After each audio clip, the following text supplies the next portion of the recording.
You're watching the 420 Pace Network, found at 420radio.ca and paceradio.net. Deadly free and smoking on the and we've got some cushion on my back. So what are you doing? Nothing. Nothing? Why not? Trying to get on this lifestyle radio website. Sounds like a cool website. Yeah, it's alright. Oh, wait, I might have it. You might have it. You're listening to Lifestyle Radio. The opinions expressed during this show are those of the individual participants and do not necessarily reflect the opinions of their associated organizations or Lifestyle Radio. You like music, you like weed, well, we gonna be good friends indeed. This is not much I like more than smoking trees. They'll make you dance the do-si-do and teach you how the chiva grows. Smoke a bowl on the 420 radio show. On Lifestyle Radio. All right, sing it, guys. Marcel's not here yet. He will be in. Hi, this is the 420 Radio Show. We are live at 420radio.ca and lifestyleradio.net. I'm gonna, Lori's here and Ross is here and Chris is here. Marcel will be in a few minutes, and the only gentleman that everybody likes to call Dr. Bob, Dr. Robert Melamede is here with us. Hello, Dr. Bob. How are you? Hello there. It's a pleasure to hear your voice again. Sir, you have one of the most kindest voices I've ever heard speak. I think a lot of people would disagree with that, especially my 3 ex-wives. Oh, well, you know, when you're talking cannabinoids and cannabinoidal medicine, it's like music. It really is. And we've all been very, very excited about this week having a chat with you. I thought what I'd like to do is give you a minute to tell people who may not know who you are and why you're here. Well, that's a tough question. Who am I and why am I here? I have a tougher one for you later. Figure that out. but actually, what I'm going to talk about will explain all of that from the point of view of what I really am. But for just the trivial sake, I'm retired Ph.D. in molecular genetics and biochemistry. And what I really am is an old hippie that loves to get stoned, and I'm 69 years old now. I've been smoking and using cannabis for about 53 years pretty regularly, lately, and for the past number of years, you know, constantly, basically. I like to eat it. So what I've done for my whole life is try to understand what life is. And thankfully, from my perspective, I think that I now understand what life is, and that's what I try to share with people, because once you understand what's really going on from the point of view of physics, in other words, I can describe physical phenomena that will take us up to the point where we understand what life is and how it works, and at that point we can understand the very special, unique role of the endocannabinoid system in the life of all vertebrates, and especially man, and how that's going to contribute and how it has contributed to us being here, but how it's going to contribute to where we're going. So that's it in a nutshell. I was the chairman of the bio department at the University of Colorado, and before that I was research professor, assistant professor at University of Vermont and New York Medical College. So I was a lab geek for many, many years. I love lab experiments, and I think it's safe. I think it's safe to say you know your shit, right? I know a bit of science. I must say that I'm kind of mentally ill. What I do is I sit around stoned and read all the time. I guess I do that too. I read the news all day. I sit here and I post news all day, so I'm reading all day. And I'm dyslexic. Well, I'm ADD, so I watch television, old westerns, ADHD here. And everything else while I do all my work. Netflix and Showbox for me. I have ADHD. I'm on disability for it, so we're totally on the same wavelength. Oh, I'm very ADHD. I tell you, it's difficult often for me to read one sentence. Well, you know, since we've brought up the ADHD, I know the guys will want to talk to you too, but they can shut up. I've been here longer. Since you brought up the ADHD, I have severe ADHD. I talk about it all the time. My life has been totally impacted by it. I'm on disability for it. I have a hard time with I have social phobias before it. I've had Dr. Behrman on the show. David Behrman was on the show, and he enlightened us onto why it works from a brain point of view. But I've always been interested in that whole, when you give a hyperactive person Ritalin, it calms them down. It works the same way, cannabis, for me anyways. The sativa does one thing and the indica will do another, but it's switched with some people. Can you explain why? Yeah. I can't explain that all, but I can give you some general ideas. Okay. Actually, it's better if I talk about what life is first, because then the answer that I would give you would be more meaningful, because everything that I understand about biology and health springs forth from this underlying understanding of what life is. You have the floor, sir. You go ahead. Oh, I can go on forever. So shut me up whenever you want me to. Whenever you want to. We're not going to shut you up. So, I studied molecular biology. I was still in undergraduate school when the genetic code was discovered back in the 60s. Wow. I was in undergraduate school back then as well.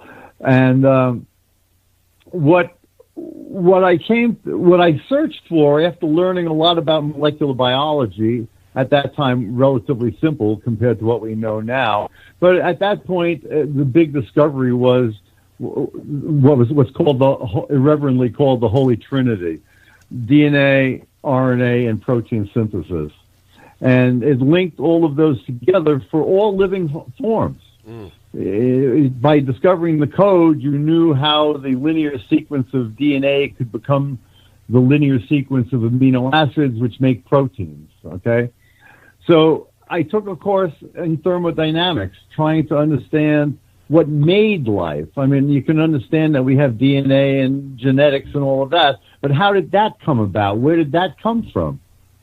So I took a course in thermodynamics. Thermodynamics is a branch of physical chemistry, and thermo, heat, energy, dynamics, flow. So flowing energy. Unfortunately, the classical thermodynamics is not about flowing energy. And it's about what's called equilibrium conditions. Conditions when things are already done, so they're not going to do anything else. So how can you look at life from that perspective? And in fact, from that perspective, life is statistically impossible. So that was kind of confusing and frustrating, especially since I'm a mathematical moron, and that course tormented the hell out of me because I'm a mathematical moron.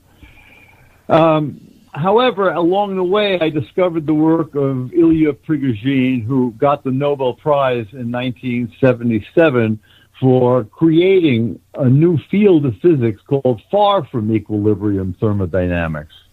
And that is, in fact, what we are. We are far from equilibrium. You want to get closer to equilibrium, get sick and die.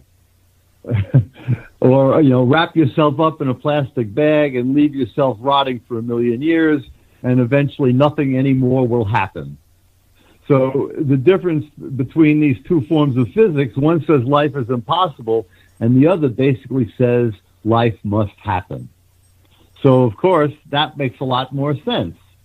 However, it wasn't for many years that Prigogine really kind of reached the apex of his understanding. And that came out in a book called The End of Certainty. And it's a very, very profound book. It's only, it's a short book, but my God, is it dense with, he's one of the smartest people that ever lived. No question about that.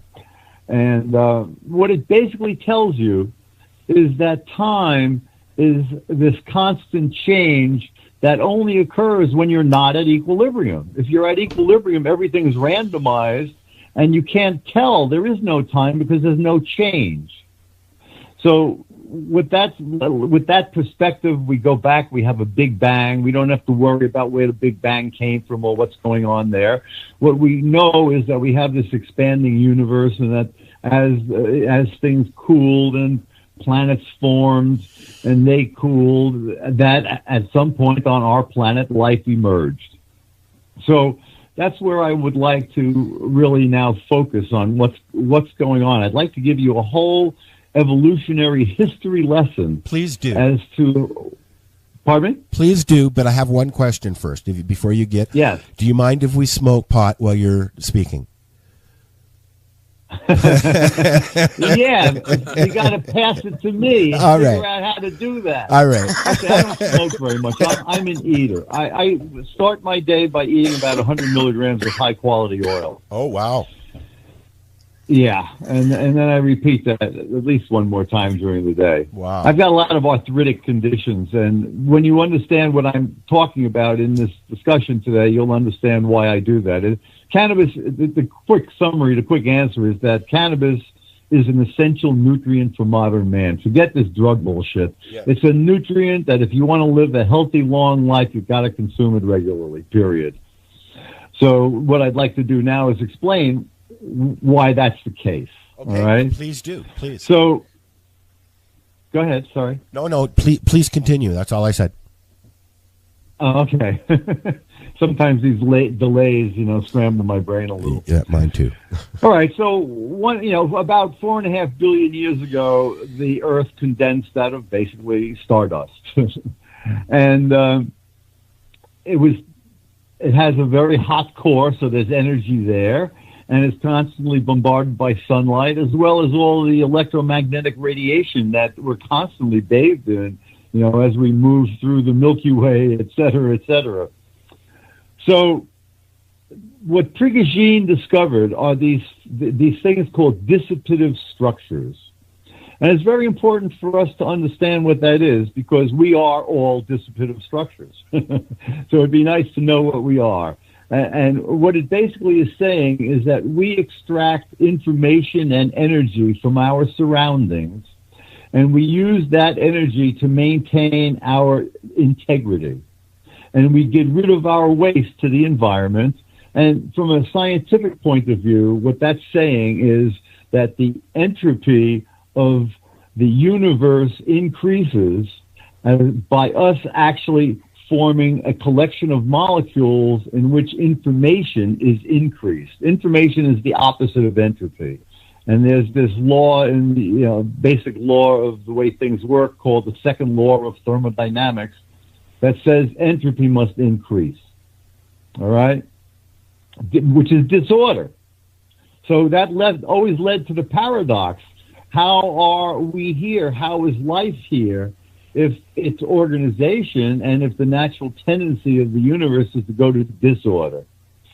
And what Prigogine showed is that as long as you have flowing energy, it can actually organize mass, which is then the mass is becoming more negative entropic. It's becoming organized.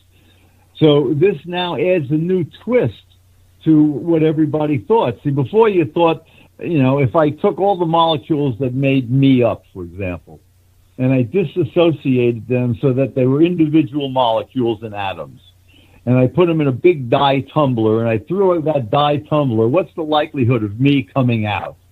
Essentially zero. But I'm here. So how did I get here? So what Prigogine discovered by creating the physics and the supporting math for verifying observations that had been previously poo-pooed because it didn't make sense from the standard view. And what these were special chemical reactions that, in particular, there's one reaction where electrons flow from where they don't want to be to where they want to be. So now you have flow. It's basically electricity, right? Electrons flowing. So you have one chemical that has a lot of them and wants to get rid of them, and you have other chemicals that would like to have more, and as soon as you provide the appropriate channels, those electrons can flow and you can convert things, okay? So what Prigogine showed is that there are a number of circumstances where flowing energy organizers matter. And that's what we are. You see, as soon as you stop the flow of a living system, the living system becomes a dead system. If we stop eating, we stop shitting and pissing, we stop breathing, we are stopping the flow that maintains our organization. Now, I'm going to give you a very simple example of that in a different context, because flowing energy can take on many different forms. And flowing electrons is exactly what powers life, but there are other examples that we're all familiar with, and yet we don't think about them in the context that I'm trying to describe, because we haven't been educated that way, because far from equilibrium thermodynamics, when it's taught, is typically in advanced physics courses and graduate courses, and it should be taught in kindergarten by giving people demonstrations of things so that they understand that what I'm going to describe to you is very special. So I'm going to give you a very simple explanation. We've all pulled the plug in our bathtub or flushed our toilet. What do you see? You see a whirlpool that forms. Well, that's a structure. The molecules are no longer random. So they're organized. And what's driving that organization is gravity. And once the toilet reaches the bottom, the water reaches the bottom, that spiral disappears. It's the same thing that accounts for tornadoes or hurricane weather patterns. When you look at those patterns, what you're seeing is a structure that's dependent on the flow of the wind and the heat to generate that structure, okay? So in that case, gravity or heat can be generating flow-dependent structures. In our case, it's the flow of electrons from chemicals that want to get rid of them, in particular hydrocarbons, the carbohydrates that we eat, the protein that we eat, the fats. They all are made out of carbon and hydrogen molecules. And in order to add those hydrogens onto the carbon, it requires energy. And that energy comes from the sunlight. And before life formed, what it did was it powered chemical reactions that formed these heterogeneities, these structures in liquids. You know, if you just pour a liquid and let it sit there, you're never going to see a whirlpool form. But as soon as you allow gravity to act on it, you can see the whirlpool forming. Okay, so flowing energy is the critical deal here. And so once life first emerged, well, let's go back. Before life emerged, you had these inorganic, meaning pre-life, chemical reactions that were forming in the prebiotic soup, the ocean. And as time went on, you had areas where the things were concentrated, and you had things coming and going, basically. Think of, you know, the sunlight's hitting it. We have day-light cycles, so you're going to change you're going to have heat gradients forming. All of these things lead to these concentrations that can eventually form these flow-dependent structures. So you had now the ability to generate prebiotic chemical organization before there was ever any life. And as that process continued, because the earth has kept getting hit by more sunlight, and you had the warmth of the earth, and you had different chemistry providing sources of flow. Eventually, things got complicated enough that out popped life. And then the same process kept happening. Life keeps taking in more energy, creating more complexity, because what's really going on with all living systems is they're trying to survive. Well, you're trying to survive, but think about your life. Every instant is different, which means that you've got to constantly change to be alive.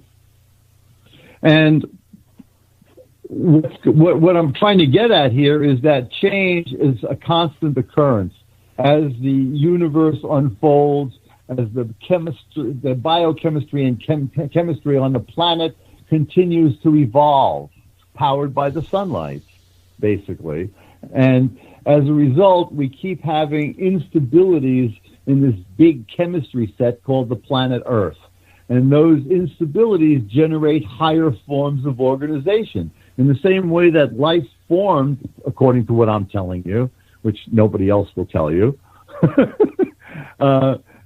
as this chemistry keeps flowing, it gets agitated, and so much energy flows that the only solution is to get more organized and create a new regime. It's a non-linear change. You go from nothing to something in terms of organization. Okay, so the first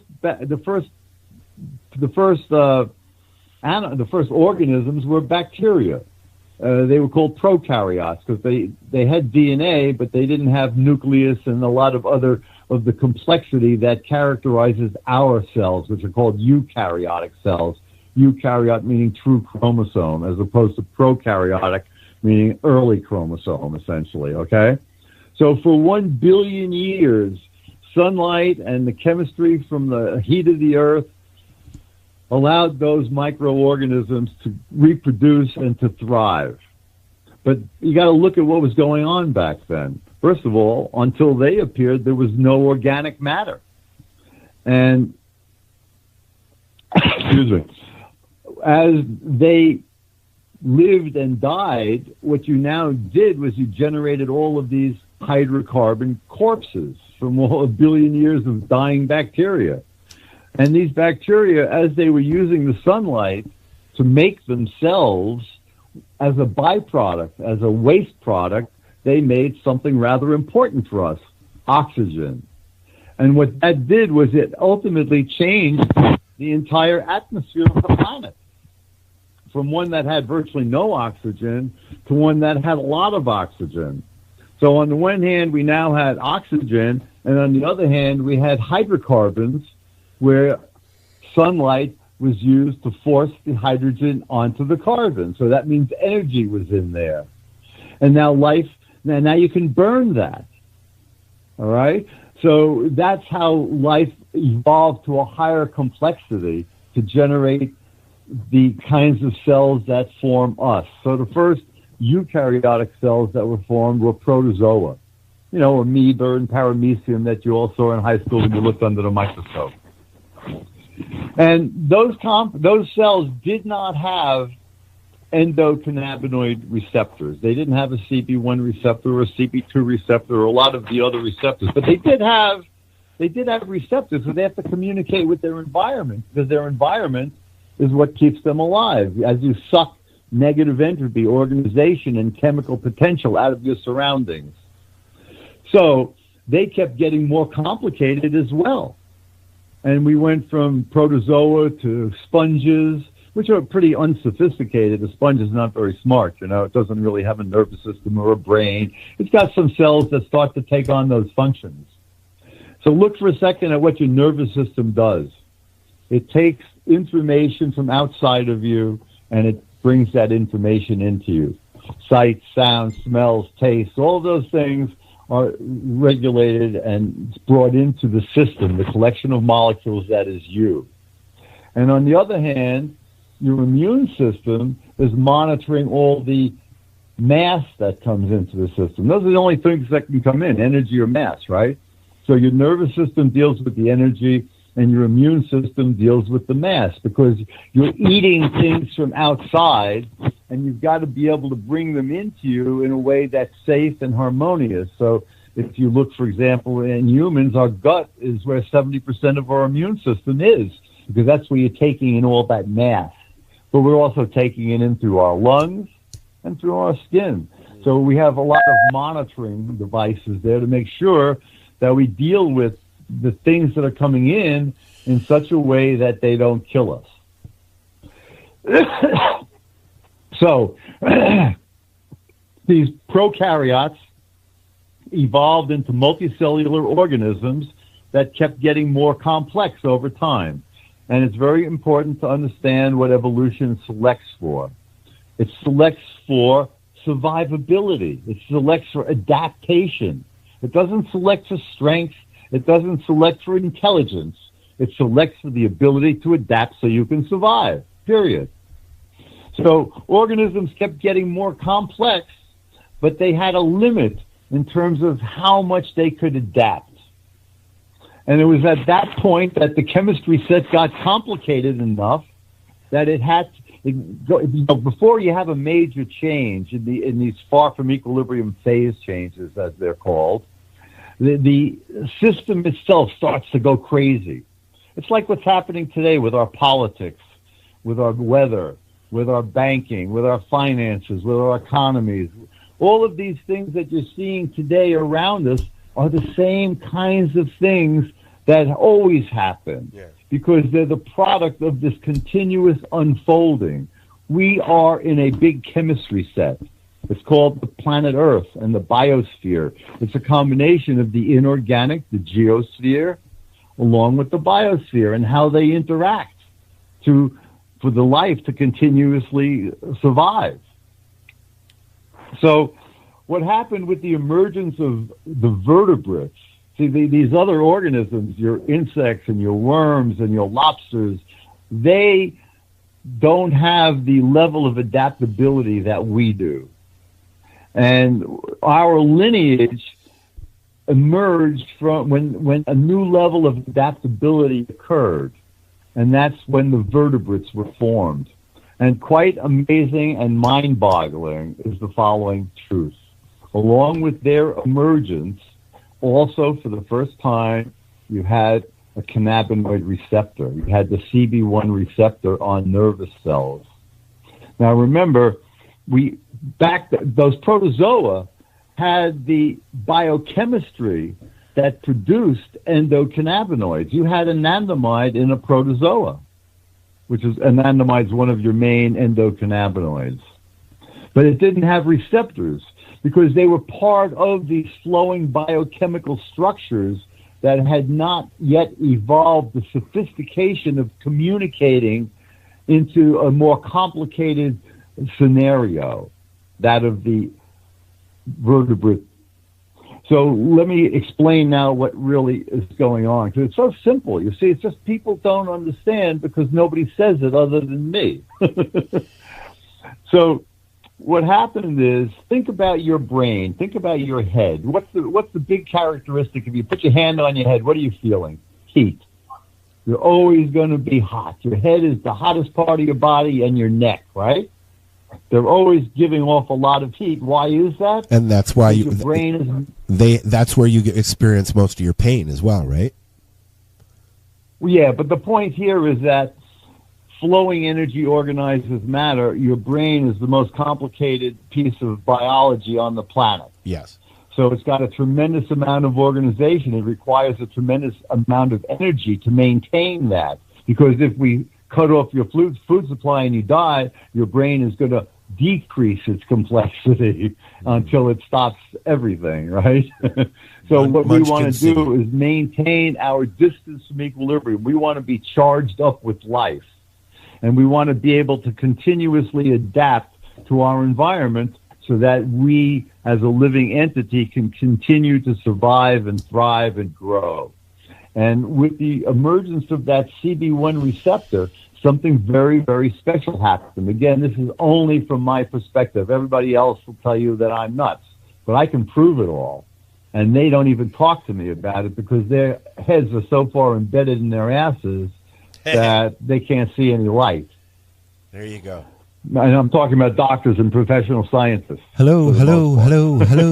Is there anybody out there? So what's going on is this. You couldn't develop a complicated brain with the existing biochemical machinery of the invertebrates because we generate energy in different ways. And the most efficient way that we generate energy happens to also be the most dangerous. So we have a series of chemical reactions within our mitochondria known as the electron transport system. And what that is a way of taking these electrons that are coming from the reduced hydrocarbons, the food that we eat, and passing them through the complexity of biology until they have no more energy. And what do we put out? CO2 and water, right? That's what you're breathing out, and we get rid of our water with our urine and along with our ammonium compounds, etc. And your feces is basically, 80-90% bacteria.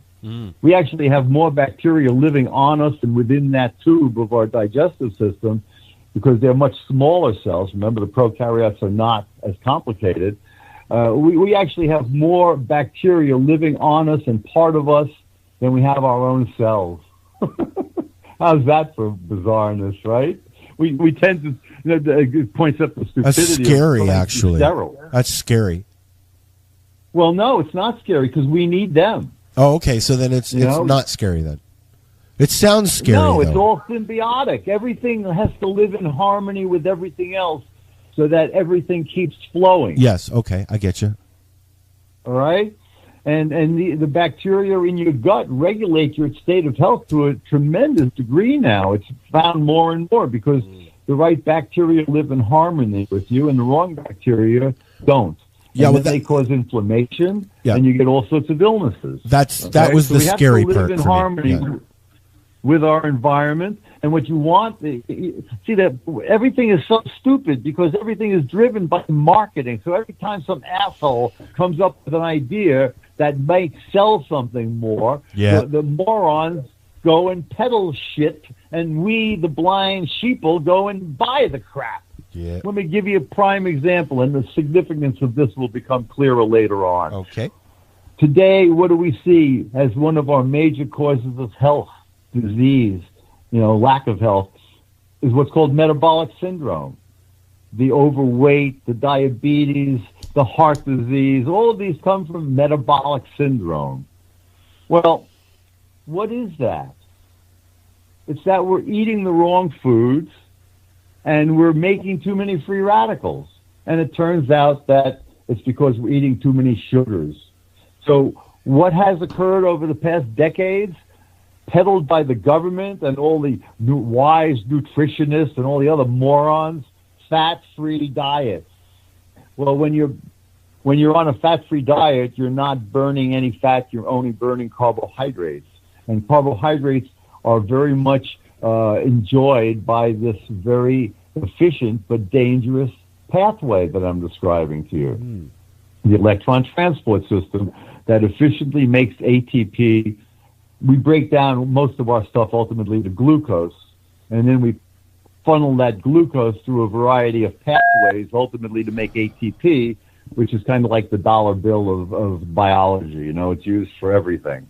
It's the energy source. Just the way a dollar can get you anything, ATP can get you anything, all right? So where are we here? We have living systems. We're making waste, which in the case of humans is we're eating hydrocarbons. Just the way you burn coal and gas, we eat our food, which are hydrocarbons, be they proteins, fats, or carbohydrates. They're still all hydrocarbons.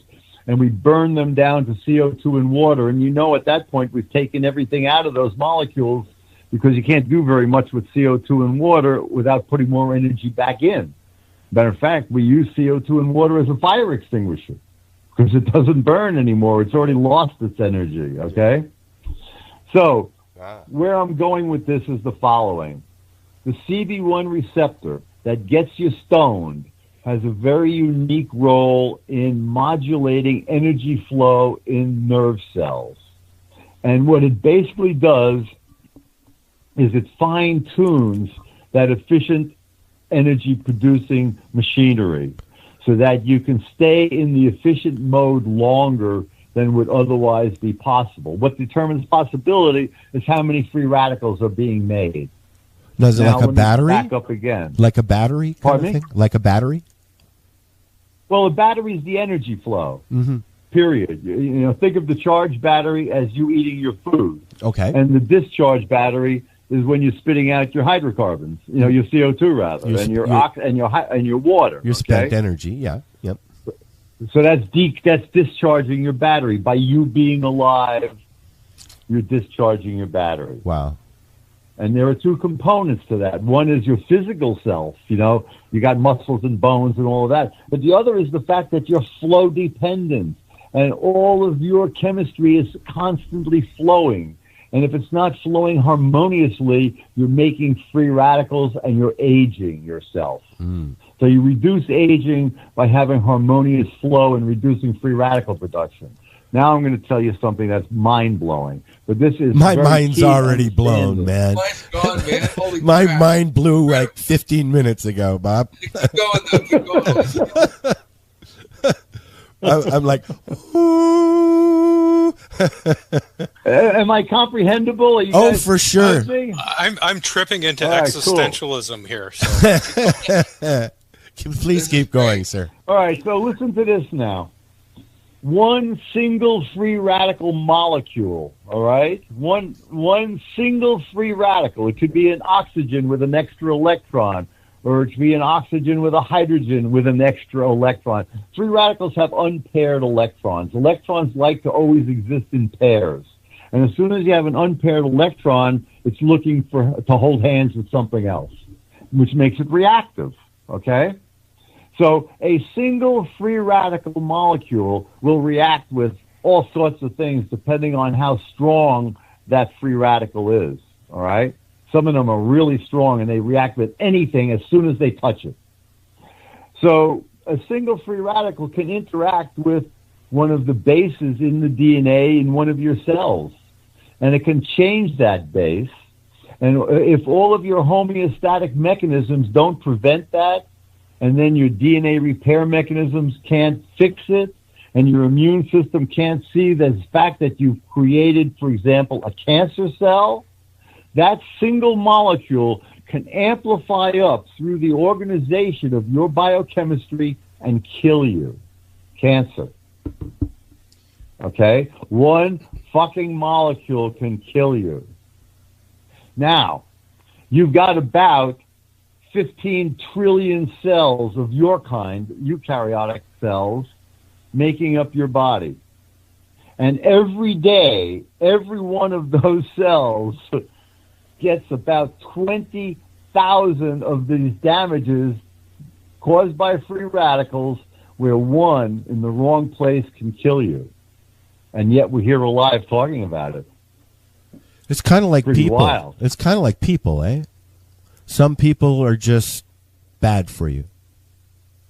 Exactly. It all depends on where they are and what they're doing, right? That's you right. Put them in a jail and they can't kill anybody. Well, and those people that are bad for you can actually affect you. I mean, I know that I'm affected by my surroundings, and when there's what I call drama going on, it really affects me, because obviously I'm right there. I'm going to get drawn into it, but I really don't want to be there. And then when it's done, it's like I've been punched in the gut and I feel ill.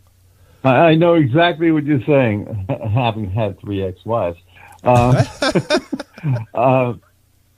No, so back to where we were here. A single molecule can kill you. You've got 20 million. I mean, you've got 15 trillion of these cells, each getting 20,000 damages a day.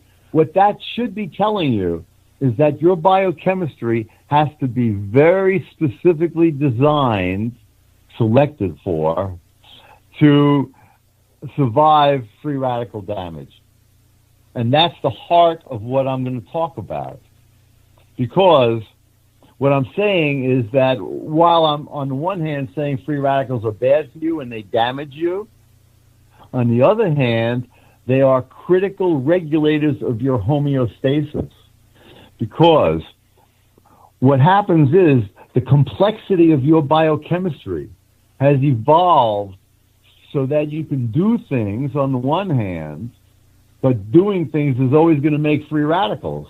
So you've got to be able to do things, and you've got to be able to deal with the free radicals. And that's what all of your biochemistry is about. Letting you do things and letting you not kill yourself with free radicals. So we are constantly exposed to them, but they are what allows us to actually exist. Because in the complexity of our biochemistry, what we've selected for is the ability to self-monitor ourselves. The same way cannabis gives you awareness, your biochemistry has evolved self-awareness in that there are countless biochemical entities that detect free radical changes in otherwise normal entities. So I'll give you an example. We said a free radical could damage your DNA. Well, you have enzymes coded for by genes in your DNA that constantly slide up and down your DNA to check out if there's any screw-ups in your DNA. And if there is, they chop them out and repair it. It's called the DNA repair system. That's actually what I got my degree in. Free radical damage caused by X-rays. But now we're talking about free radical damage caused by our metabolism, by our very essential metabolism. So what I'm telling you now is that free radicals have two roles. On the one hand, they are damaging, and on the other hand, we wouldn't be here without them, because they are the constant signals that tell us anytime there's any imbalance in our biochemical flow. Because anytime there's an imbalance, we wind up generating free radicals to an excess degree, which starts to label things. And eventually, our biochemistry gets so screwed up that we have to shift into a safer mode. That safer mode is fat burning. So when we are burning fat, what you're really doing is you're recycling your biological molecules that were labeled with free radical damage. And what that allows you, it's the same, everything is a fractal. Our society is a fractal. Think about our society. The smarter we got, the more capable we were of doing things, the more waste we made. And now we're choking in our waste, so we're getting some feedback that says, hey, if you can't breathe your air or drink your water, maybe you're doing something wrong and you better fix it. And if you are living on a planet and you're making so much CO2 that you're changing the atmosphere and it's going to destabilize our polar caps and they're going to melt and they're going to flood our shorelines. And by the way, what's going to also happen is we're going to melt the permafrost in Russia and release all that methane, and that's going to give us such an incredible,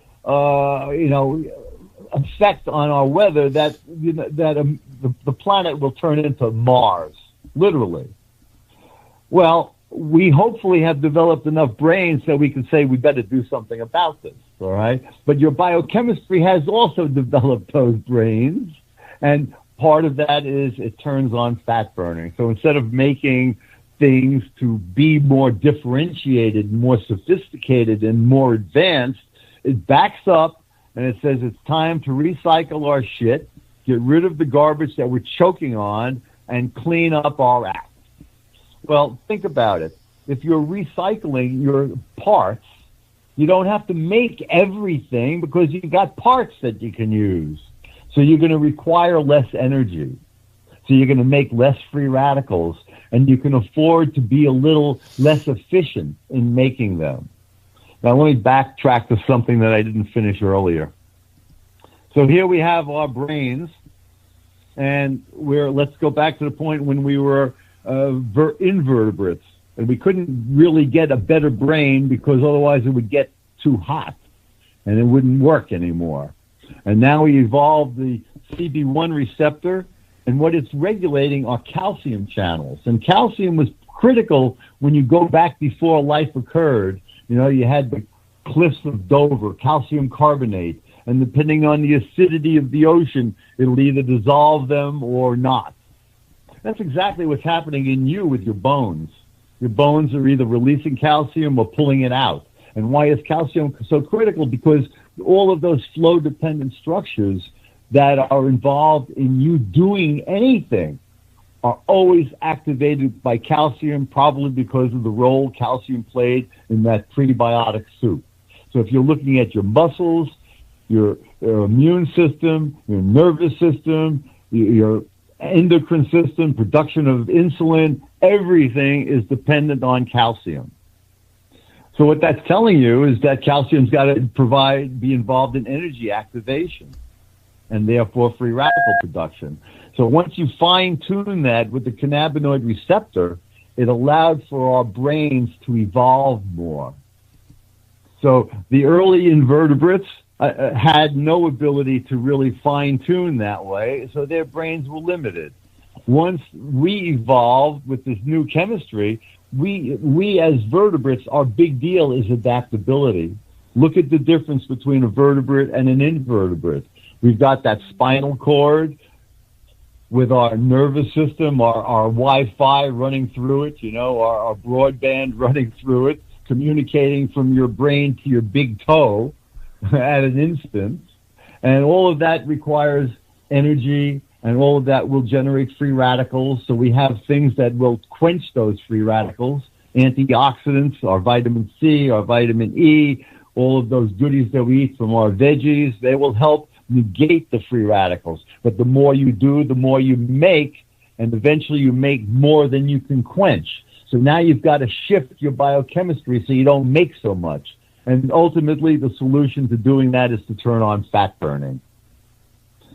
So when you turn on fat burning, you're making fewer free radicals, and it goes hand in hand with the recycling that I was talking about. In biological terms, it's known as autophagy, self-eating. You eat yourself. A cell that is damaged pieces eats its damaged pieces and recycles them so that the cell can live and do whatever it was doing or divide if that's what it needs to do. So I guess the meaning, Right? there really is a meaning to the words "eat me." Oh, yeah. So now what you have, let's jump now up the evolutionary scale. What you see is that as vertebrates kept developing more and more complexity, their brains grew in complexity, and what you see is always an increase in that CB1 receptor, to the point that the more evolutionarily advanced areas of the human brain, for example, have more receptors than a monkey or than a dog, or you go back, There's a constant increase in CB1 receptors in the most evolutionarily advanced areas of our brain. Hint, we need to get high. It's what keeps us alive. It's what allowed us to be here. Let me give you a very... I'm gonna cut you off 1 second. Let's take a quick break, and then we're gonna come back and let Dr. Bob finish, because I gotta go to the can, and I don't want to miss a thing. And we need to play a thing. Brain needs to process some of this shit. That's right. We're going to take about a 10-minute break. We're going to listen to a song and Chris's news, and because I don't want to take another break, I just want to let Dr. Bob go. But Chris did some news for us. Is that all right with you, Dr. Bob? Absolutely. Of Awesome. course. I adapt. That's what it's about. There you go. It's accepting change and working with it. So now, as we're going forward and accepting change, I noticed this afternoon that you shared a song by a band named Pussy Riot. and I listen to him laughing. I heard it earlier, like really early in the evening last night, or like 1 or 2 o'clock in the morning, and then I saw you posted it. Now I've got it and I'm going to play it, but I would, if you wouldn't mind elaborating on what you posted, because I found it very interesting what you said, if you remember.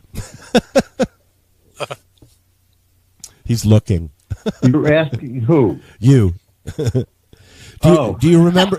Do you remember what you said about the song when you posted it, the video? No, I don't. What did I say? I'm going to find it right now here. Just give me 1 second. But see, I'm very interested in that because I'm very interested in freedom, And we hear all of the stuff about Russia, and Russians hear all of the stuff about us, because you're dealing with political people peddling their load basically to keep their shit together. Exactly. That's the group of the Pussy Riot, the musical group of women that were arrested for performing in a church, right? Pussy Riot, they're called. Yeah, they did 2 years in jail. Yeah. I'm just so you post a lot of stuff, man. I'm trying to find it on your wall now. Go on, continue while I'm looking, please. Well, so I'm always very interested in politics and world affairs. Yeah. I guess in particular because I owe my life to Adolf Hitler and to Tojo, because my father was a GI in Germany, and my mother was a young Fräulein, and I popped I. Yeah.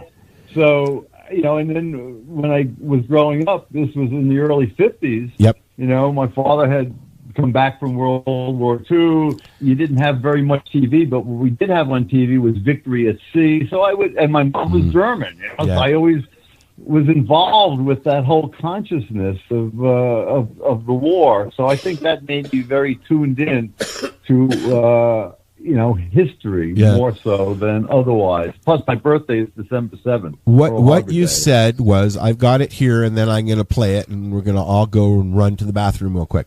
We all need to remember where we came from. Stardust and neutral selection with a little help from I should have said natural selection. Sorry, natural. I'm dyslexic. I did mention that. Natural selection with a little help from the endocannabinoid system. No, that was hard to say. Endocannabinoid. We could tell you were struggling with it there. Well, everything that I'm telling you now, that I've been telling you this past time, is exactly what that statement means. Okay, well, we're going to listen to the song. Now, I will say some of you may be offended, so if you are, please don't leave. Just turn it down. We'll be back in about 10 minutes or so after Chris does his news. This is the 420 Radio Show. We are live with Dr. Robert Melamede, and we'll be right back.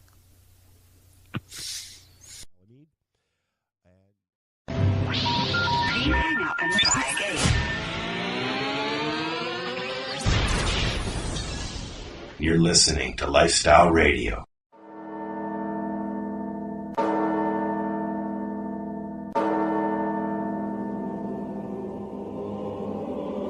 Some of you may become somewhat uncomfortable as parts of this film unfold. If you listen carefully, you will agree that the concepts will contribute to the rearing of a mature person who has a healthy, responsible attitude toward the sexual side of his life.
with my badge is a badge of honor. I take pride in the way we rise. One love to Maya Angelou, the eighth world wonder. How we do it all, sometimes I wonder. I could play nice so I could bring that thunder. So sad I gotta end right here, but this vagina gotta go make them numbers. Don't make them vaginas where you really from. Don't make them vaginas where you really from. Don't make them vaginas where you really from. Don't make them vaginas where you really from.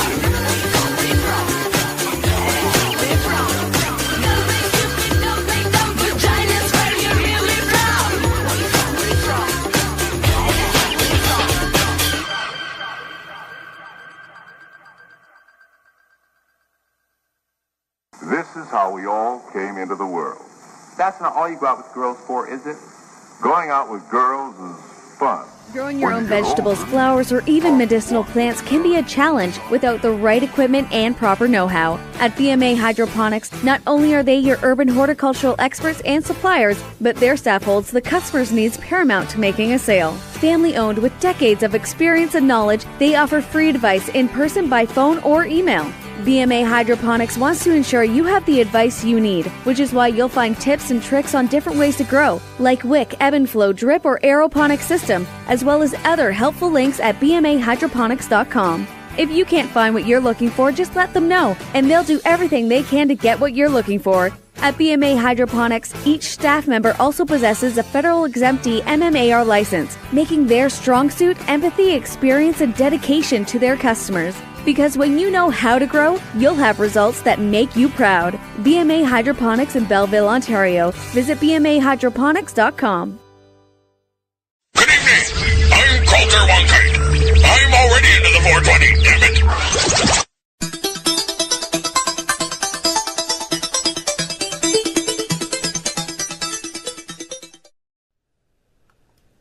Welcome to the 420 Radio Show, and this is your 420 seconds of news with Chris Backer. Richard Bergman used to investigate people in BC for cannabis grow-ops in possession of pot as a sergeant in the RCMP. But now the retired officer is fighting the war on drugs as a civilian and concerned parent in the suburban Ottawa. He pleaded with Chief Charles Bordello at the Police Services Board meeting Monday to crack down on cannabis dispensaries, especially the two that have popped up in his Orleans neighborhood, one of which is just steps away from a kids' tutoring center and a martial arts club. Loving and caring parents cry disbelief when they walk their children to tutoring clinics and taekwondo studios that have a marijuana store right beside it.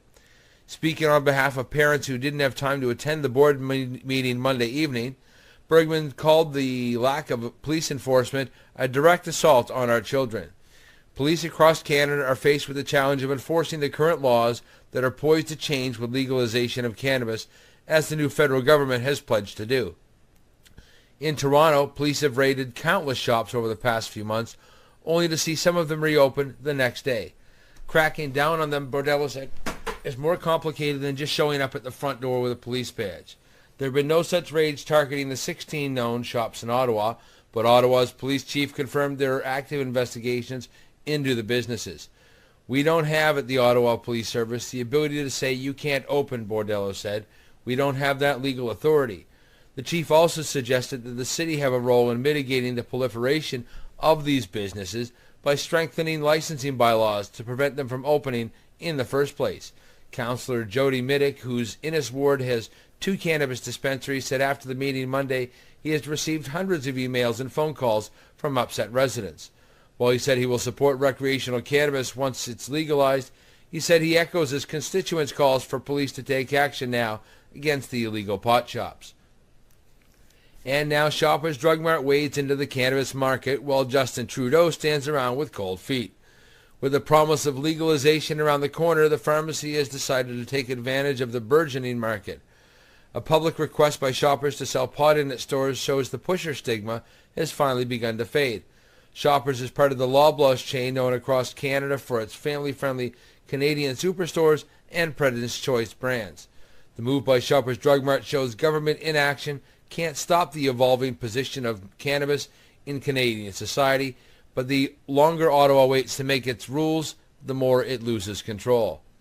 Sky High Holistic of Santa Ana, California was involved in a controversial raid over the summer in which 3 police officers with the Santa Ana Police Department were caught on sky-high surveillance camera eating cannabis edibles and playing darts. One officer can even be heard making jokes about wanting to kick Marla James, an amputee, in her quote-unquote fucking nub. The dispensary was now applied enough legal pressure that the city of Santa Ana has agreed to pay a settlement of $100,000. Money that will be split between dispensary volunteers Marla and David James and a physician who lost the use of his utilities as a result of the raid. The city has also agreed to drop all charges. The 3 police officers responsible for embarrassing the entire Santa Ana police force had either resigned or been terminated at this point. This is because the Orange County District Attorney's Office went after them, slapping all 3 with a variety of charges ranging from misdemeanor theft to vandalism. They have since pled not guilty and are due back in court some point next month. Not long after being charged, the cops filed a lawsuit with the Orange County Superior Court in an attempt to get the video suppressed as evidence, claiming their privacy rights had been violated. However, the complaint was tossed out of court because the judge said cops should not expect privacy in their on-duty performance of an official function at a cannabis dispensary. The Bolivian government's Special Force for the Struggle Against Narco-Trafficking, FELCN, have seized 8 metric tons of cannabis across the region this October. Several campesinos were arrested and crops burned in the fields at various locations.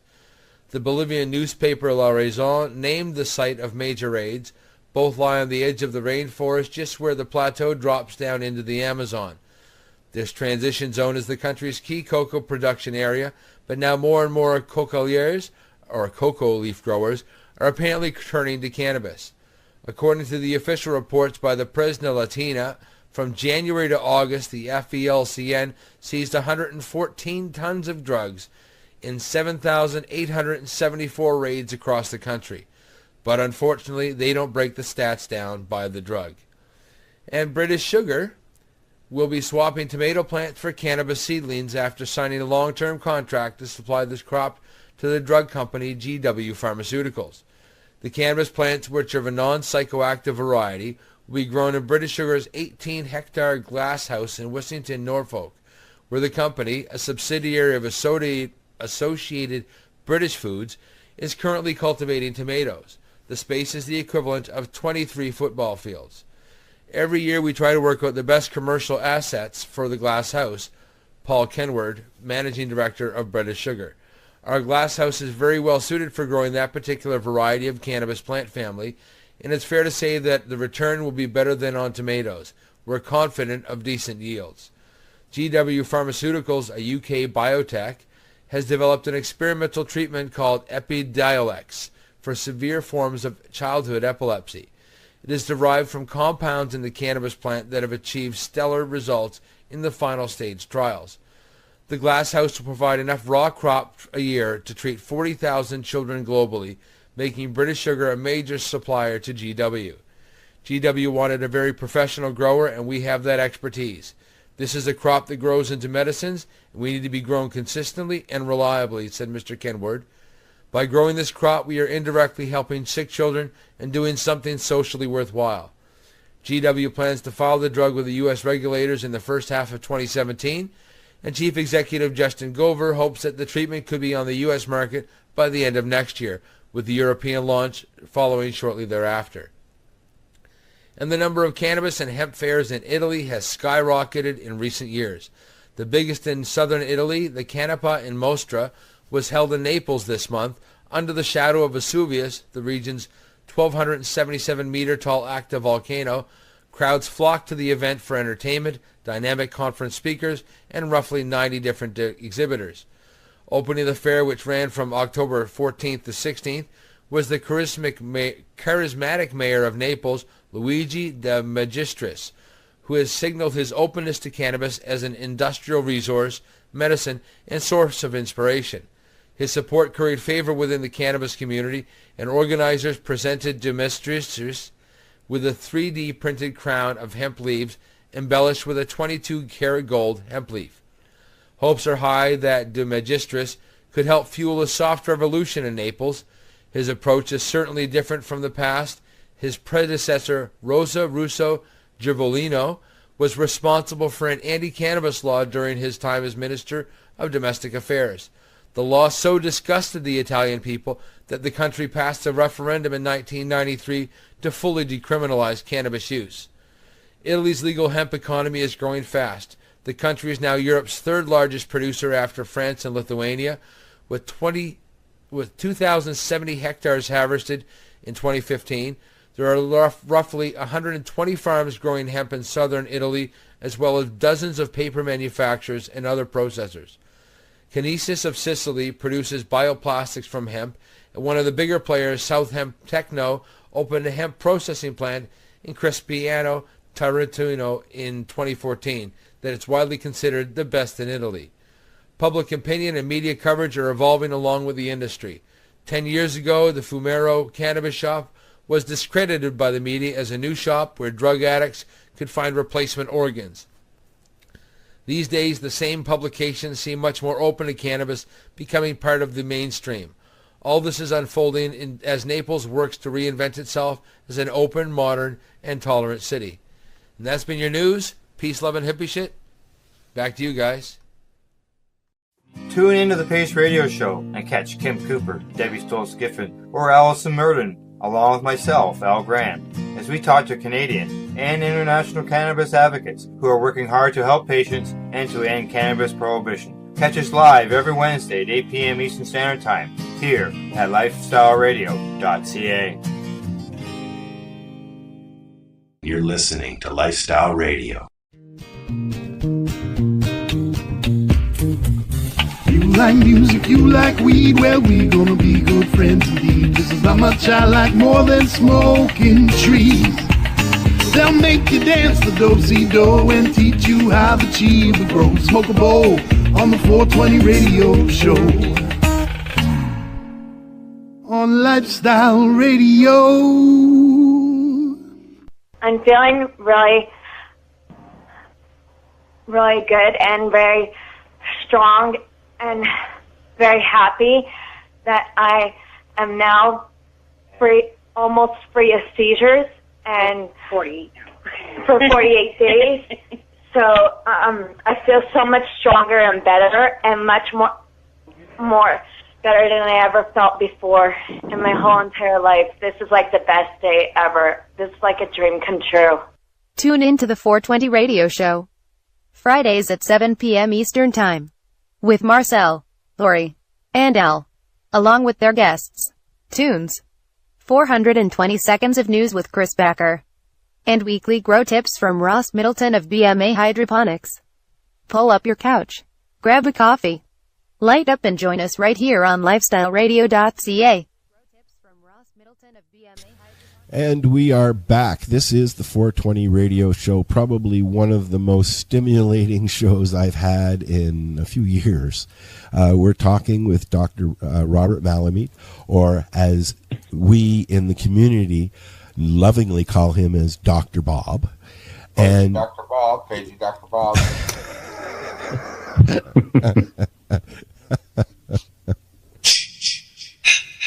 Your bong is ready, sir. Jason's here too. Dr. Bob wanted to continue where he left off, so we're going to let him. So enjoy. All right, so we were talking about complexity and how evolution continues to generate more complexity, and how with the emergence of the vertebrates, something new happened. We had CB1 receptor, the CB1 receptor that gets you high. And what I want to explain now is how, by virtue of that modulating efficient energy production, it led to the human brain. And how, as you look up the evolutionary scale, you keep seeing more and more CB1 receptors in the most evolutionarily advanced areas of our brain. And by the way, our endocannabinoid system is the most abundant neurotransmitter system in your brain, and we don't teach it in medical school. Your endocannabinoid system in general homeostatically regulates everything in your body because it regulates free radicals, which regulate everything in your body. So we don't teach the most fundamental reality of life in our medical school. So now I want to explain this, the kind of the proof of that, in a sense, in one particular aspect. Please do. Your brain is 5% of your body weight, and it uses 20% of your energy. And you feel your head, it's always hot.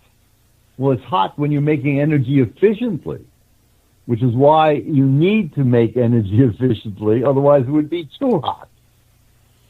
And as you know, brain and the head is very susceptible to injury. There's a fundamental reason for that. The reason is that it's always in that sugar burning mode, in that electron transport system mode for making energy efficiently, and therefore always susceptible to any free radicals that would be made as a consequence of any kind of backup in the flow.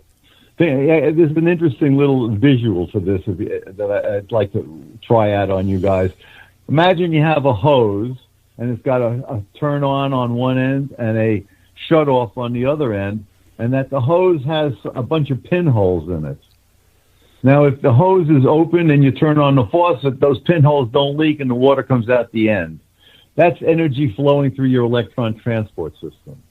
And the water that comes out the end is used to make your ATP, your energy, okay, in this little visual here. But now imagine you either turn the faucet up really, really high, or you turn down the outflow, so that pressure builds up in the hose. Now you're going to start to have leaks. Think of those leaks as your free radicals. So that's what goes on. As soon as too much goes in, like you're eating too much, or not enough is going out, because you're not exercising and using the fuel, then you wind up making extra free radicals. But because these free radicals, remember, one molecule can kill you, and you're making this incredible number in all of your cells, what I'm saying is that most of your biochemistry is simply designed to keep the energy flowing and to keep you keep the cells from self-destroying with too many free radicals. In other words, apoptosis or necrosis, which are the two general forms of cell death. Apoptosis is kind of a slow unbubbling. It forms little balls that are membrane bound, and they can be eaten up by your immune system, as opposed to if you poke open a cell and it bursts all its guts out, because then it's extremely inflammatory. Because all of the things in the cell, so you got to remember, everything is talking to everything else. All of those chemicals that we're dealing with here are parts of flow and parts of harmony, and it's like an LSD trip where you're watching all of these visuals interacting and flowing with fluidity. That's what's going on in your biochemistry. And for things to be activated, your mitochondria, the energy factories, they open up little holes and they let calcium in, which then activates the electron transport system, so you make all this ATP. But if there's any impairment in the flow, then you make more free radicals, which then homeostatically tell the system to do something differently, because otherwise you're going to make too many free radicals and the cell will die. And ultimately an organism will die if enough cells die. So anyway, 20% of your energy usage comes from your brain, which is only 5%, which is why your brain has to be in that energy efficient mode, which is why it's so susceptible to damage. In contrast, you look at your heart, 70% of its energy production, 60-70% comes from burning fat. So that means it's in the recycling mode. So, your heart goes through a burst where it needs a lot of energy, makes electron transport system, makes free radicals, damages things, and then it goes back to fat burning, recycles the problem, and everything is cool, except if you're eating the wrong foods. And for example, all that fat that clogs up people's arteries, it's not because they're eating fat, because they're eating carbohydrates. The carbohydrates are turned into saturated fats. You cannot make unsaturated fats. They are essential nutrients. We get them out of fish and seed oils, things like that. And they happen to have the ability to turn down inflammation. How do they do that? They turn on fat burning. So there's a lot of nutraceuticals that are very good for you. Vitamin D turns on fat burning. Resveratrol, that comes from red wine, turns on fat burning. Your polyunsaturated fatty acids, your omega-3s. Again, the stupidity of the medical industry. Every doctor will tell you, eat fish oil and polyunsaturated fatty acids. They're good for you. Take in your omega-3s.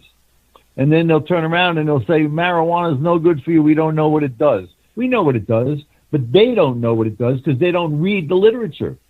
Those fish oils are how your body makes pot. That's why it's good for you. Those same doctors don't understand that every time they get hungry, it's because their brain made some pot and they gave themselves the munchies. They don't understand that your endocannabinoid system regulates everything in your body from conception until death. Your immune system, digestive system, endocrine system, cardiovascular system, nervous system, digestive system, reproductive system, muscle, skin, bones, everything in your body is regulated and kept in balance by the pot that you make and the pot that you eat. If you don't have pain, chronic pain, your body makes enough pot.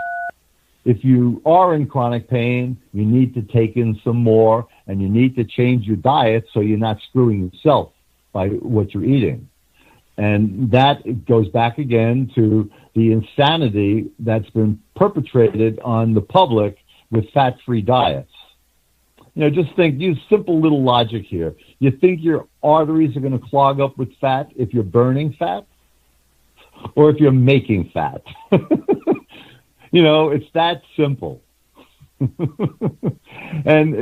that simplicity holds everywhere. You know, for example, let's look at diabetes quick. You know, here you have either insulin-resistant diabetes or you have type 1 where you don't make any insulin at all. All right? Well, let's look what's going on. You're eating all these carbohydrates. You're making all these free radicals. Your sugar levels in your blood goes up. That alone, for physiological reasons, is not good. You know, too much sugar changes the osmotic activity of your blood. It's not healthy, okay? So your pancreas senses that and makes insulin. And what's that insulin do? It binds to receptors on cells throughout your body and tells them to take up the sugar and burn it. Well, what if they've been burning too much and they've been making too many free radicals and the cell has said, too many free radicals, shift pathways, do not burn any more sugar? Well, guess what? That's what's called type 2 diabetes, insulin-resistant diabetes. And what is it? It's simply your cells saying, stop killing me, I don't want any more sugar. But being stupid as we are, we ignore that, and we keep giving them the shitty diet until the pancreas is burnt out making insulin. Because it keeps trying to make insulin because the sugar levels are too high in your blood, but the cells are saying, I ain't going to help you anymore because you're killing me. And then finally the cells stop producing any insulin because they undergo apoptosis because they made too many free radicals trying. It's crazy. And if you have type 1 diabetes or if you're insulin dependent, I have many friends now who no longer use insulin. Why? Because they go on a ketogenic diet. A ketogenic diet, you make ketone bodies when you burn fat. And if you make enough of them, then it shows up in your blood. So it's a big fad right now, a ketogenic diet. Why? Because guess what? You lose weight when you're burning fat. So my one friend who's like 300 pounds, he just lost 20. He hasn't been taking insulin for about 3 months now. His sugar levels are normal because he uses oil every day, which turns on fat burner. You see what's going on. I didn't get into the CB2 receptor yet. Let me back up and try to dissect this further. Your CB1 receptor regulates your calcium channels so that you can stay in the sugar burning mode and make energy efficiently so that you can have a brain. In contrast, and it evolved later, your CB2 receptor turns on fat burning. Now, the more your brain is advanced, the more, those early vertebrates were able to run around, which means they were exposed to more things, which meant that they needed to develop their immune system in order to survive the greater levels of exposure by being more alive because they were using the CB1 receptor, okay? So, because remember, your immune system is monitoring mass that comes into the system. Well, it turns out that CB2 was first discovered in the immune system. It was called the peripheral receptor or the immune receptor. But after all this time, and I've been talking about this for years, the scientific literature never really talks about what I'm telling you. CB2 turns on fat burning. It turns on autophagy, self-eating, okay? Now, let's look at what goes on with viruses. Let's look at HIV, okay? HIV developed in a differentiated environment. It's developed, in humans, and we have this very complicated system of everything, us, and yet this virus has evolved the ability to kill us. Well, that virus evolved, all of its adaptability evolved in the differentiated sugar-burning mode of our cells, of our immune cells, that for the most part, when they're making antibodies or doing these other things, they have to turn on sugar burning, all right? Because they need to make the energy efficiently. So HIV has evolved and lives in a world of sugar burning, where cells are communicating with each other because they're differentiated and sophisticated because they make energy efficiently. Well, guess what happens if you turn on fat burning by eating lots of cannabis and taking nutrients like I've described that turn on fat burning? You control HIV. So I've got one friend who's had HIV for 26 years. When I first met him about 5 years ago, he was fully drug resistant and had full-blown HIV. He had HIV count in the millions, had no T cells, had dyslipidemia from all the years of using the antiretrovirals, and we were in Washington, D.C. lobbying for a biotech bill because he needed new drugs. This guy's a piece of work. And he comes down with a Kaposi sarcoma. These, this is what killed everybody back in the day before the antiretrovirals. You'd see people with HIV with purple blotches all over them. It's basically a blood cancer. It looks like a skin cancer, but it's really blood vessels that are growing cancerously, and eventually it hits your organs inside and you die. There's no cure. It's all bullshit. The doctors say, we can treat it. Yeah, they pick off a couple of your scabs and then you die. That's treatment. How ridiculous can you be? This is the number one cancer in Africa. Wow. Because you got so much untreated AIDS. Okay. Yeah. And they just let the people die horrible, painful deaths. All right, so my friend comes down with one. We're in Washington, D.C., in Congress, and I pull out my jar of oil. I say, here, put this on. And he was hesitant because this guy's a character in his own right, but I don't want to go off into that right now. I go back to Colorado. He goes back to New York. 3 days later, I get a phone call. He goes, Bob, what the fuck is going on here? I'm holding a Kaposi sarcoma in my hand. They're not supposed to fall off. So now it's 5 years later. He's got undetectable viral load, even with a spinal tap.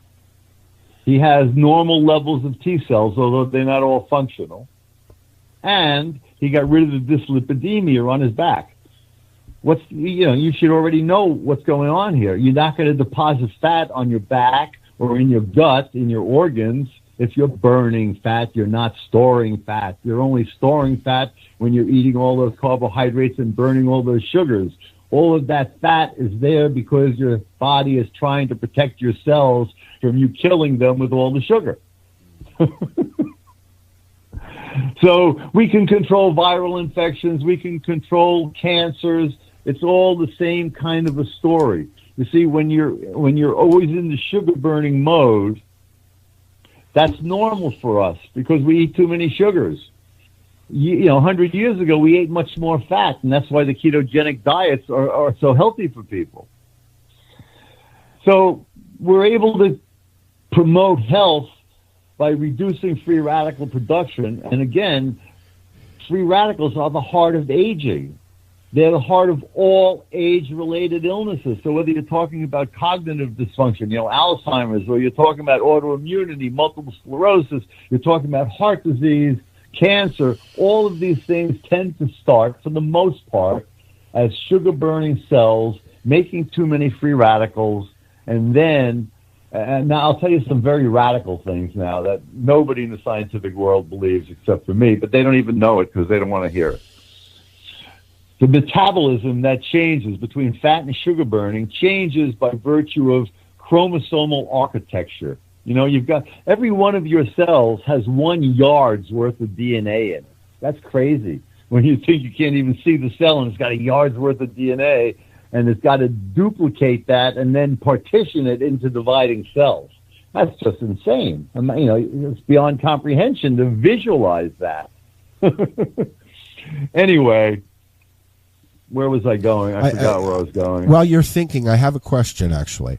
Yes. Al Graham of the Pace Radio Show here on Wednesday nights asks, are autoimmune conditions... Oh, Al, he asked me something else. I got to find it again here. 1 second here. Sorry. Are autoimmune conditions related cannabinoid deficiencies?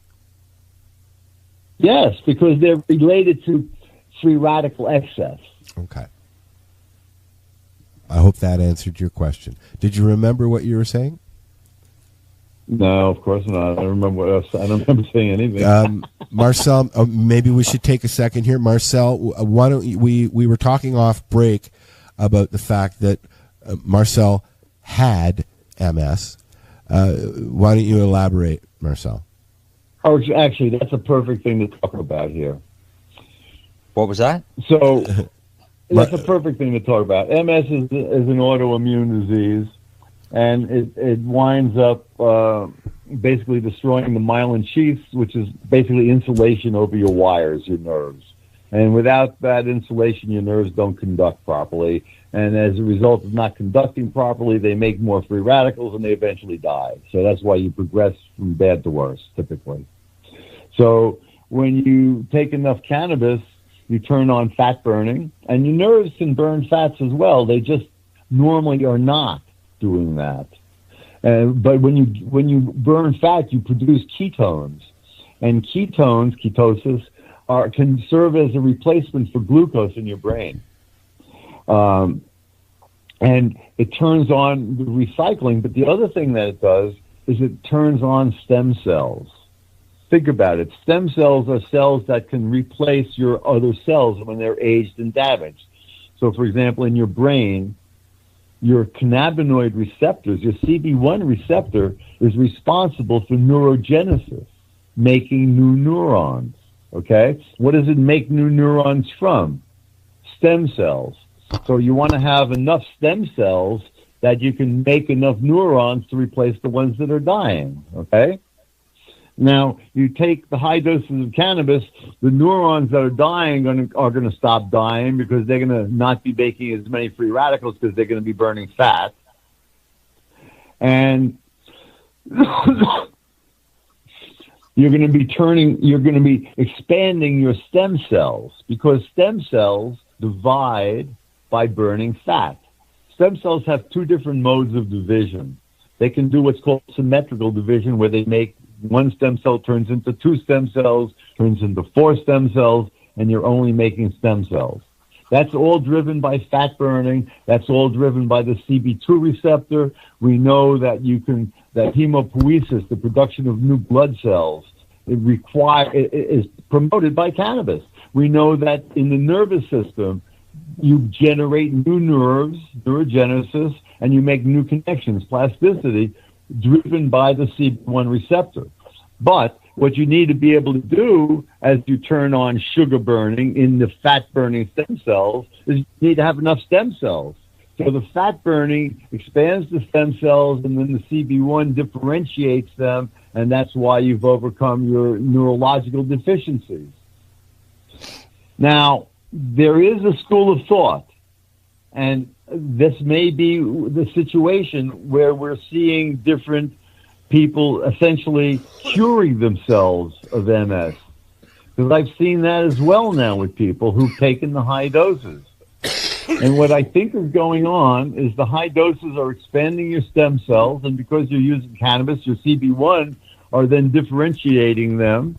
And I think there's probably a lot of different ways, a lot of insults that could trigger the immune response that leads to MS. And there is a whole school of thought that MS is caused by things like Lyme disease, Burgdorfia, the bacteria that causes Lyme disease, or other viruses or bacteria that wind up promoting this neurological deterioration as a result of immune cells acting on inflamed and in an inflammatory situation. So taking the high doses of cannabis could have actually killed whatever pathogens were leading to the immune response that led to the MS. That would be my take on what's going on there. Right. Chlamydia pneumoniae is the one in the lungs that's been associated with MS, and that was back in the 1800s.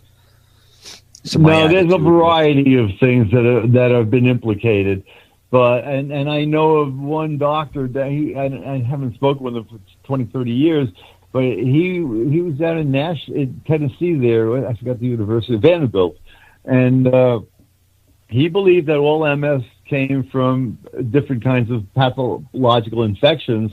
And he was using PCR, which is a very sensitive technique to amplify DNA or RNA, if you're looking at an RNA virus, for example, so that you could detect things that you couldn't detect by other means. It's extremely sensitive.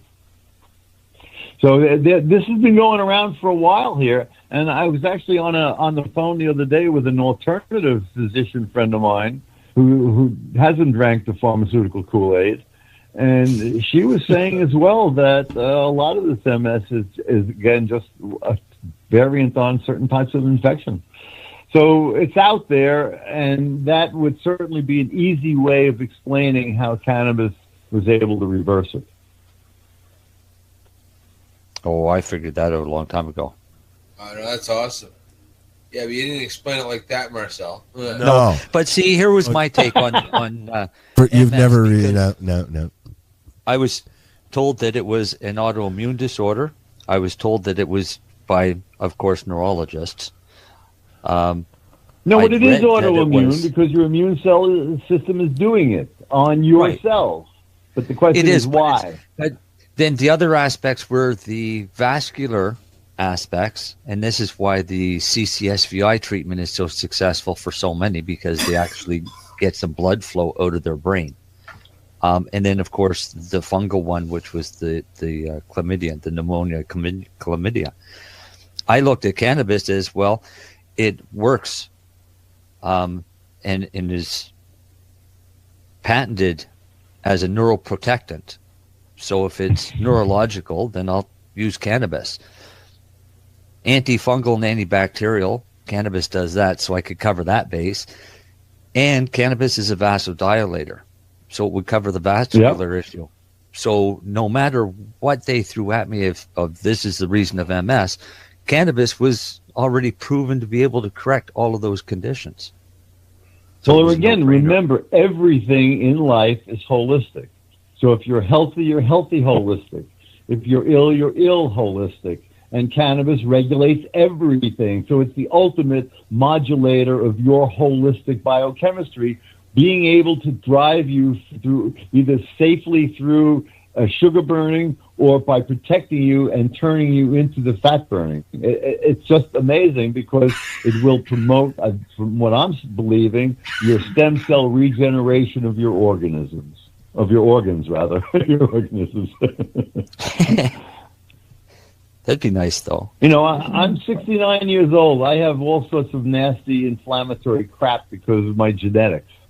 And cannabis has kept me, quite remarkably well through having gone through a variety of nasties. I've got what's called HLA-B27. It's one of your immune genes that tends to promote pro-inflammatory stuff.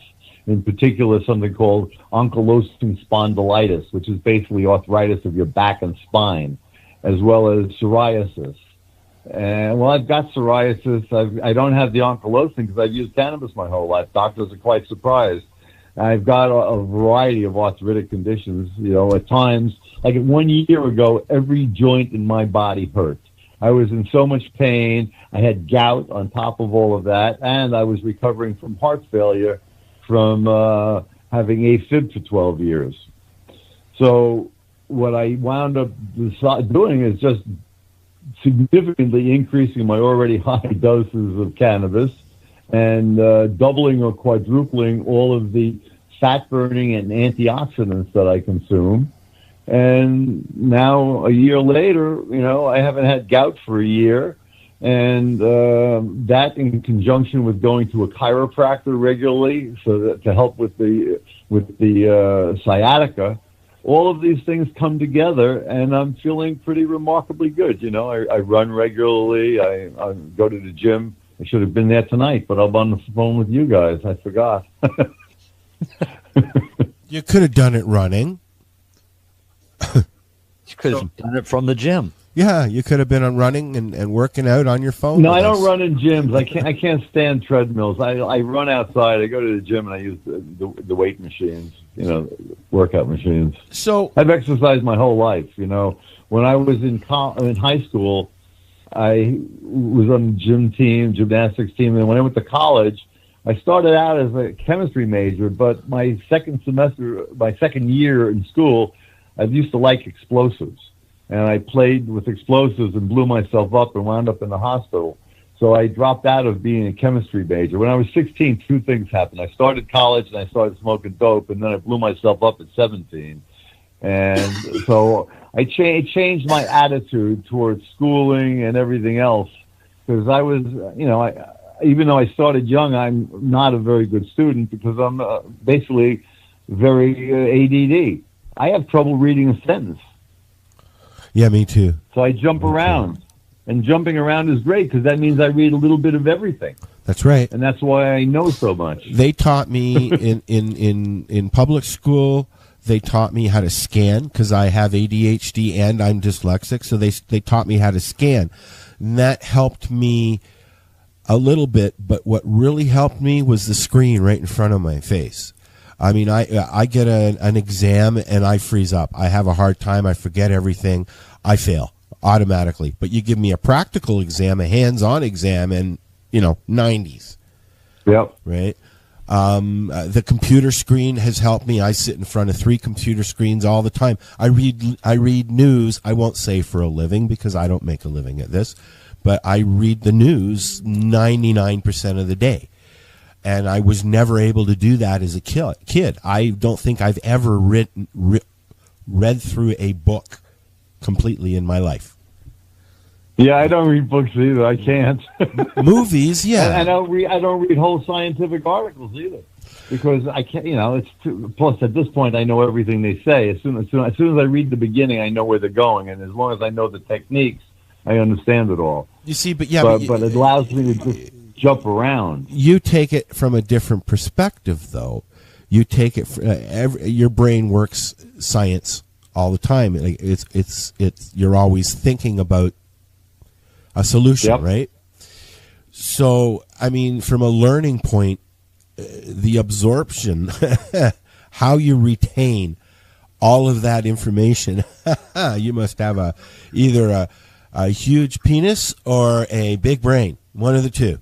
Because you're storing it somewhere. Well, you know what? It's flow dependent. It's a different kind of learning. Let me tell you how I taught my classes, and you'll understand what I do. So my advanced classes, which included endocannabinoids and medical marijuana, aging, and DNA repair, those were the 3 advanced classes that I really loved. And I don't give any exams. And the first 2 weeks of the classes, no matter which class I taught, advanced or non-advanced, would be about the far from equilibrium thermodynamics, so that people would understand that we're all part of this constant creative flow. Yes. And then I would take attendance, and I would give the students credit for asking me questions or answering my question, and I made them sure they understood that my class was a joint research project between them and me trying to show whether the things I'm talking about, which are the things I've talked about tonight, are real or not. Their job is to question me and show me where something is wrong, or let's work together and show that something is right. So now at the end of the year, here comes the skill testing question. There's going to be an exam after this, people. I hope you've been taking notes. No, it's the exact opposite. Came the end of and I told them right in the beginning, there's no exam. Okay. At the end of the year, they have to write out, I give them their grades based on their attendance and the questions. I give them a number, and I show what the numbers, different people in the class had their numbers. Yeah. Okay? And then what they have to do is they have to give themselves a grade and write a one-page justifying the grade they gave themselves. Because the whole design of the class is not to be stressed. Because listen, everything I'm telling you about, health is distance from equilibrium.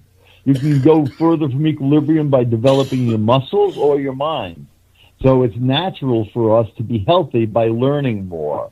Yeah. And that's all part of what I teach them. And the responses I got were that students learned more in my class than any of their other classes. It was the only class they would go home and talk to their family and friends about, and they loved it.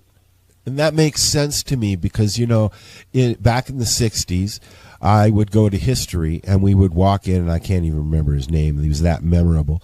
We would walk in, and he would be writing on the board, and there would be 6 boards full of his writing, and he would say, write that down. It's going to be on a test at the end of the week. Then I would go to my next class, which was music, and then I'd be out back smoking a doobie with the music teacher, and then we'd go in and we'd make some awesome fucking music. I'd blow the trumpet for the band and all that shit. Like totally different teaching styles. You can't get away with that now. I'm the son of a doctor and a vice principal / teacher. So both things are done totally differently now. Well, I know that it worked for me because the stuff that I've learned and that I explain to you people is because my students have asked me the hard questions. You see, we spent years with teaching those classes so that they verified it all with me. It really was a joint, no pun intended, the research development project in all of my classes. I wasn't there to teach them. Yeah. We were there to learn together. And at the top of the show, I don't remember if I actually said it, but I know I was joking with everybody just before we started the show. The one question I wanted to ask you was, why? And you explained why. You really did. I mean, I got it. Why what? Why does it work? Oh, yeah, because it's the essence of our life. Do you think that cannabis could be considered the tree of life? Absolutely. I work, my friends, I work with people all over the world. I have a lot of crazy friends. And in Jamaica, my friends are the Ethiopian Zion Coptic Church, leaders of the church. I'm involved in a $350 million project there because they're reorienting the entire economy of the country. It's a whole deal. But anyway, for them, cannabis is the sacrament. And for me, scientifically, they are correct.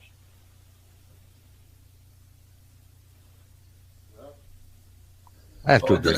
Doctor, here in Canada, I don't know if you're aware, Health Canada is taking it upon themselves to think that 3 to 5 grams is the maximum amount that any patient really would need in the way of cannabis. And I'm thinking you probably disagree with that, huh?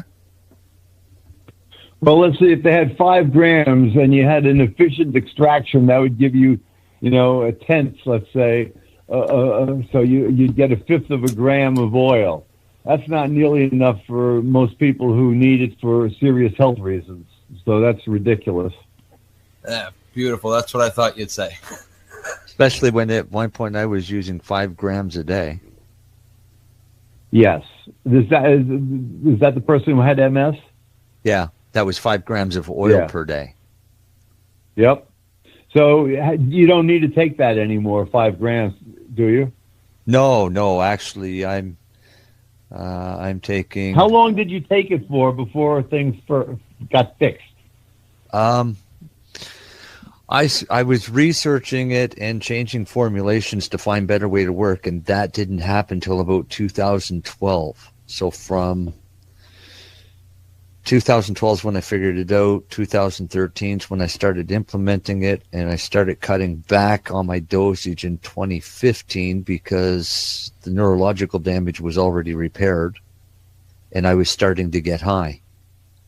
And what I found is my body was repairing. I was starting to get high where I was never high before. Now I'm taking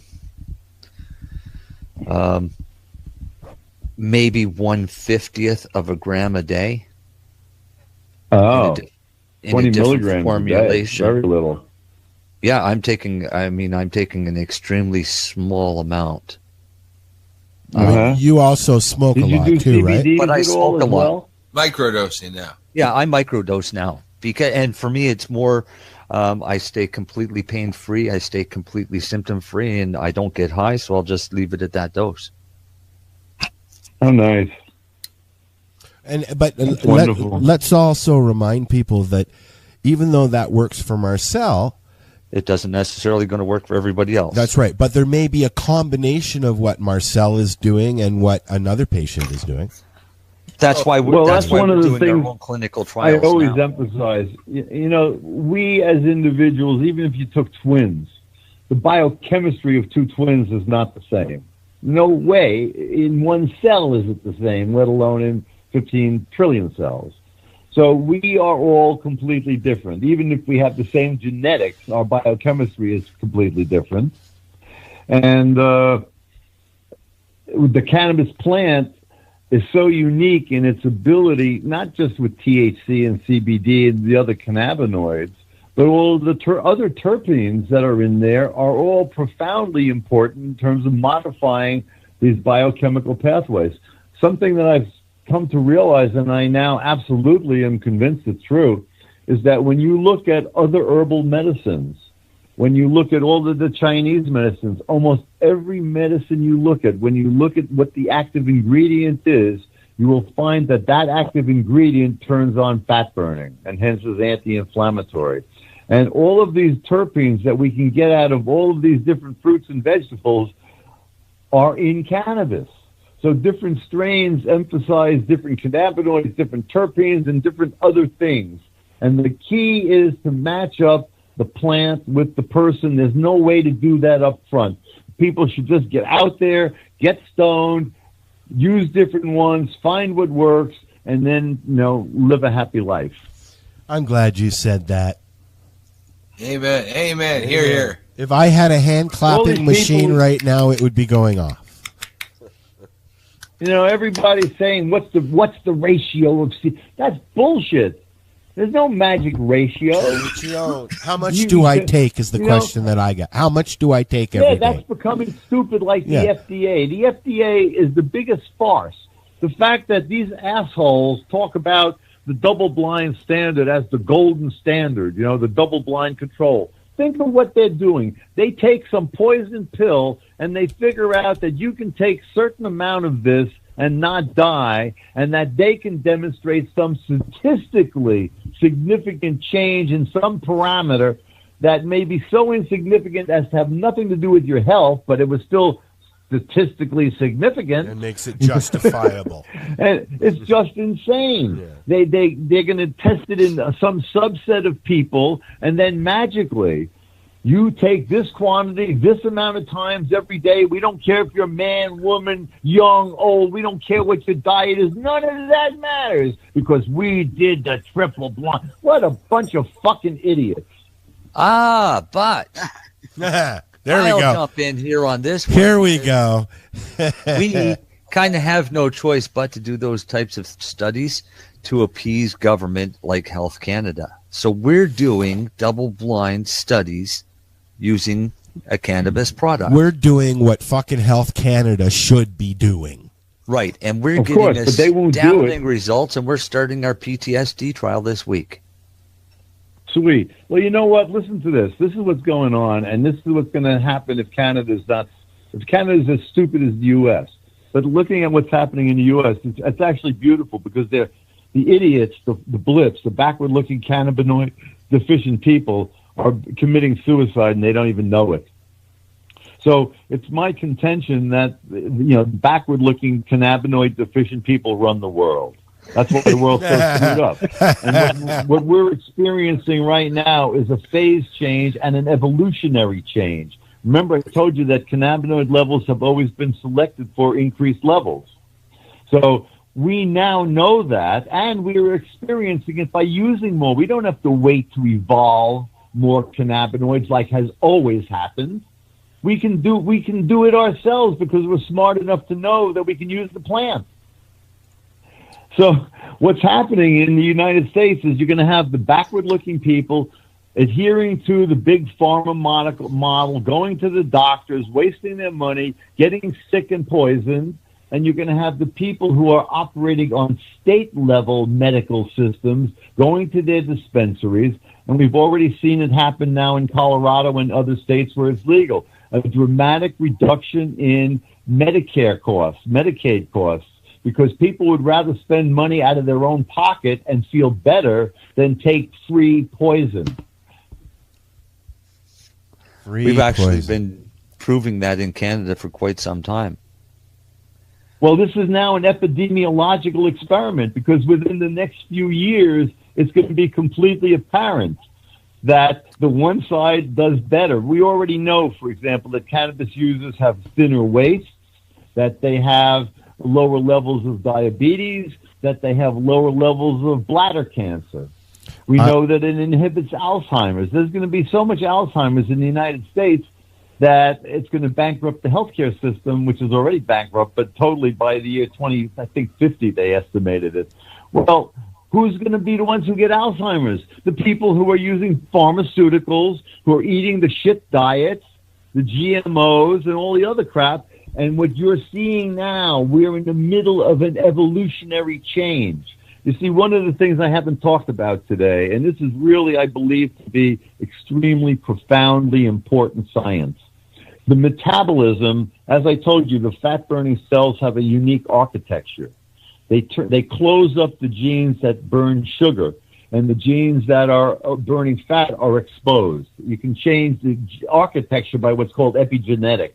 You modify not the sequence of the DNA, but either the bases of the sugars and other things so that the architecture changes, all right? You acetylate your histones, and that opens them up. You deacetylate the histones, and it closes them up, all right? But when they're open and expressed, that's also when they're more susceptible to genetic change, to DNA damages. A stalled transcription fork will cause strand breaks in the DNA. Strand breaks in the DNA are recombinogenic, and they promote changes and duplications, which is how you wind up evolving genes. So what I'm telling you is that metabolism becomes epigenetics, and then epigenetics becomes genetics. This is totally against everything that everybody in the standard scientific world believes. And I am quite certain that I'm correct. I think you're correct. Targeted mutagenesis for a targeted evolution.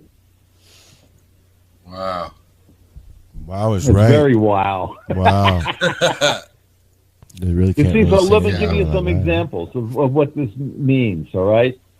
You take a person with breast cancer, and they have a hormone-responsive breast cancer. So what do the doctors do? They give you some anti-estrogen, tamoxifen, or they have newer ones. It doesn't matter. It's the same point. What they're going to do is they're going to block some of the roadways, all right? You're on one side of town, and you want to get to the other side of town. Well, there's the highways, there's the back ways, et cetera, okay? And as soon as one area clogs up, the traffic goes someplace else. Well, that's what happens with your biochemical pathways. So when you're in the differentiated mode, when cells are talking with their neighbors and they're working together, even if they're working together bad, they're still talking to one another, okay? And when you have a cancer, they're working together bad, and they're promoting a solution for the cell to survive. Guess what that solution is? Cell division. They're dividing to live. And when you have drug-resistant cancers and you treat them with chemo or radiation, guess what? They grow faster because that's how they're surviving. Instead of just burning and making the free radicals, they're shifting synthesis so that they're making more. There's always a balance between synthesis and degradation and energy use and energy burning. And if they're not appropriately harmonious, that's when you make too many free radicals. So cells select different roadways, All right, let me back up and give you another story here. Okay. All of these different roadways are used at different times. So one of the characteristics of cancer cells is what's called the Warburg effect. Everybody hears that cancer cells like sugar and cancer cells are acidic. Well, they're acidic because they're burning sugar, but they're not burning sugar down to CO2. They only burn them down to make lactic acid, which is acidic, okay? Because by doing that, they're bypassing the electron transport system. They're making energy inefficiently but safely, all right? So I forgot where I was going with this. Now there's one downfall. I know where. That's the one downfall. Memory. Well, but that's actually a good thing. Because if you didn't forget, you would be hardwired. If you're hardwired, you don't have creation. Fair enough. Stuck. I get that. It's anti-life. There you have you to go. learn. You have to remember and forget, because it's only by forgetting that you have creation. So kids, remember when your dad is telling you fucked up, he's telling you he loves you. Yeah. It depends on the dad. I guess, Yeah, I suppose. I guess so, yeah. You see, I've one of my sons is very normal and linear and remembers and knows everything. My other one is as big of an airhead as I am. And it's only by the grace of God, so to speak, that I survived in the world and succeeded, because I'm such an airhead, I was suspended in 6th grade. And then they skipped me, so I never did the 8th grade. I always felt stupid, though, because people would learn things. People get to learn a song. They'd come back the next day. They'd know songs and poems. I could never do that. Crazy. So anyway, I hope I've given you a lot of stuff to think about. Certainly have. It's been really mind-bending. Just following along and trying to comprehend everything that you're saying is just... It's been a challenge, but it's been so informative and has led to a lot of deep thought for me. That's for sure. I've got about 80, almost 90 YouTubes out there that explain all of the basis of what I've talked about in more detail. So you can look at individual I watched 2 of them things. today. I've watched a few of them over the last little while too. So where I was going a minute ago is that this Warburg effect that so characterizes all cancers is also part of our normal cell cycle. Because think about it, everything's obvious when you see the clarity. When that yard of DNA has to replicate inside of that little teeny cell, you don't want to expose it to free radicals, because when it's replicating, it's not protected with histones and other proteins. It's not all wrapped up. It's out there naked and exposed to free radicals. So guess what? Cells don't use the electron transport system when they're replicating their DNA. They use aerobic glycolysis, the Warburg effect. So it's a normal part of our cell fluidity. The problem comes when you select for the wrong stuff in the wrong place. Just the same way that you don't want free radicals to be produced when cells are dividing like that. You don't want, a virus doesn't want you to produce too many, because then the cell will die, and yet the virus is telling the cell to turn it into a factory for making viruses. So they have to have ways of controlling this free radical production. And it's the same thing. The cells, if you have enough cells that are existing in all of these different states, because they're in different states of replication and other challenges, they're in all of these different adapted states. And now you go and you hit them with chemo. Well, some of those cells will die, and some of those cells will be in a state that allows them to survive. Their metabolic pattern at that time allows them to survive. They have an epigenetic platform that is consistent with their survival.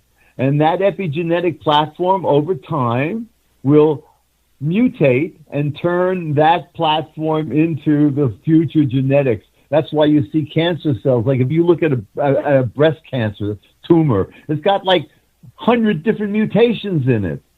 Well, those mutations came because you selected different roadways as you tried to block with tamoxifen. You see, you tried to block that end. So all you're doing with all of these therapies is selecting for drug resistance, the ones that you can't kill. And cannabis kills best, from what I'm gathering, when you have a sugar-burning cell that hasn't been treated with chemo or radiation, and you give it a lot of cannabis, and it forces it into fat burning, and they don't have the machine. They can't do the switch. It's like putting diesel fuel in a gasoline car. It doesn't work, and they die. However, if some of them survive, because they're in a metabolic state that allows for survival, then you got to deal with that. But now they already know how to go back and forth between these different metabolic platforms. And what seems to be working, and it's speculative, but it makes sense, and there's a whole lot behind what I'm saying, but intravenous high doses of vitamin C. Vitamin C in high doses doesn't act as an antioxidant the way it does when you eat a little bit of it, or even if you eat a lot of it. When you inject it into the blood, it interacts with the iron and generates free radicals. So cells like cancer cells or virally infected cells or bacterial cells, infected cells, they have all dealt with different ways of protecting themselves from the excess free radicals that occurred from the perturbation. So you've got to be able to screw that up. And when you add the vitamin C intravenously, when it interacts with the iron and generates all of these free radicals, that causes the drug-resistant cells to overload and kills them.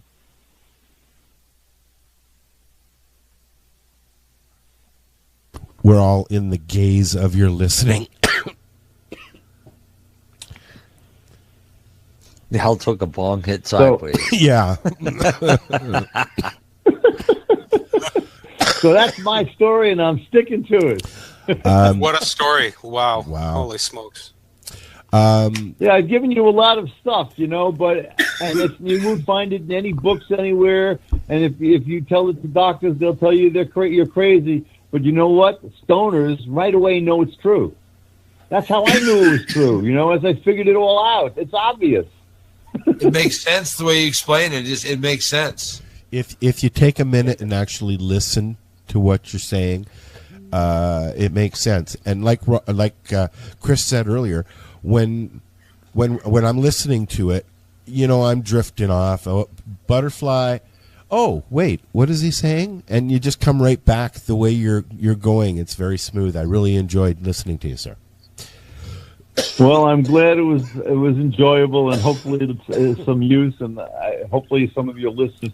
You know, I put all this stuff on my Facebook page too, but I'm saturated, and I have to set up a fan page or something. But I'm just, it takes me time to get anything done because I'm so nuts. You know, of course. I feel smarter already. So please tell people where they can find you, though.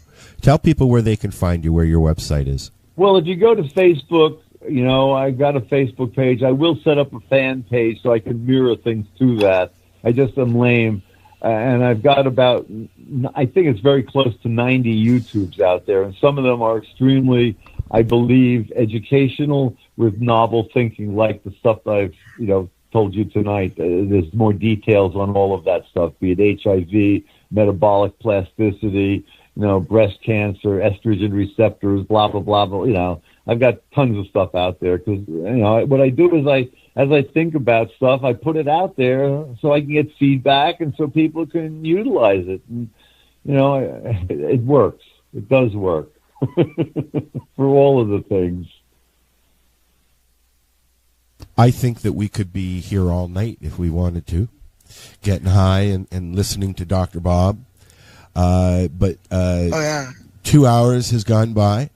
I wanted to make sure that people know we already did the where they can find you. You just did that, didn't you? Yep. Did you tape this? I hope. Oh God, yes. The podcast is ready. It goes out about 10 minutes after we've done it. So, okay. So if you could send me that link, I'd absolutely. like that, and I'll post that on my site. Oh, we'd appreciate that. I also have I set up a foundation, a nonprofit foundation to try and help people like Shona, where the law is fucking sick people. Yeah, and we didn't even get to talk to her about that. Pardon me? We didn't even get to that conversation. That'll have to be a whole other conversation. Well, we can do this again sometime. But there's a lot. What I want to do is I want to go to the World Court and charge the various governments and agencies with crimes against humanity. And I lay out my arguments for that, which is based on all the stuff that we talked about tonight. Wow. And how is Shauna doing? She had surgery on Monday. I did speak with her today. Yesterday, she was looking better and feeling a bit better. A number of people have volunteered to bring her medicine. Hopefully they have. So we'll see. But at least she's feeling better. She has all these adhesions from various surgeries in the past, and the doctors tried to tell her that, she's a hypochondriac. And I mean, you're just dealing with idiots out there. I'm telling you, the medical profession really is criminally insane. I agree. Totally. 100%. I know more crazy doctors than you can shake a stick at. And ones that just plug their ears and go, nah, when you try to tell them the truth. It took me 5 years to talk my doctor into signing me for 3 grams. And he just kept, I know nothing about doses. So between conversations with me and other patients slowly started coming in, by the time I actually asked him, I waited a year, and he said, well, you never brought me the papers. The only thing a doctor has to really know is that there's no lethal dose. Yeah. And to verify that, my friend who I told you about with HIV, he also happens to have a Ph.D. in molecular epidemiology. And when he went to South Africa to the HIV conference earlier this year, he didn't take any medicine for 2 weeks. If he doesn't take his medicine, he comes down with Kaposi's. He came back from there sick as a dog. He had, I think, 16 Kaposi's popping up on his body. This guy is a real piece of work, let me tell you. It's a story, and you can have a show just about him. No. But in any event, he took, and this is the second time he's done this, about 50 grams of high concentrated oil orally in one day. Wow. That's a lot. He goes into a cannabis coma for a few days and comes back and the Kaposi's gone. Unfortunately, I never gotten over that hump, that get rid of the high and just feel better point, because I don't have enough. It's a constant roller coaster of having some, don't having some. There's no 50-gram hump, Al. No, of course not. No. Well, that's the crime. That's the crimes against humanity right there. That's the whole point. This is an essential nutrient. If we don't consume enough of it, we die younger, and we suffer along the way to a greater degree with all of the age-related illnesses. And this is the condition our government wants us in?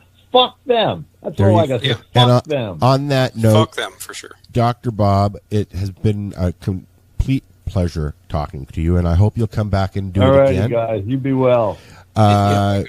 We're going to... Yes, thank you, Doctor. Say goodbye. Thank you very much. I got one Halloween song we're going to listen to before we leave, and then we'll be back next week. I don't know what's going on. Does anybody else? I don't know. We'll figure it out. Not next week. I got the week after that. I don't know. We'll figure it out. This is the 420 Radio Show. Again, thank you very much, Dr. Bob, for spending the last couple of hours enlightening us. The podcast. Thank you for having me. The podcast will be literally up when I push the button, and we'll be back next week. Thanks for listening. Have fun, guys. Take care. Good night, everybody. Peace. Yep. This is Bubbles from the trailer park.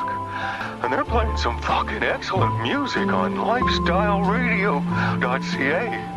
I hope I didn't sound too nervous there.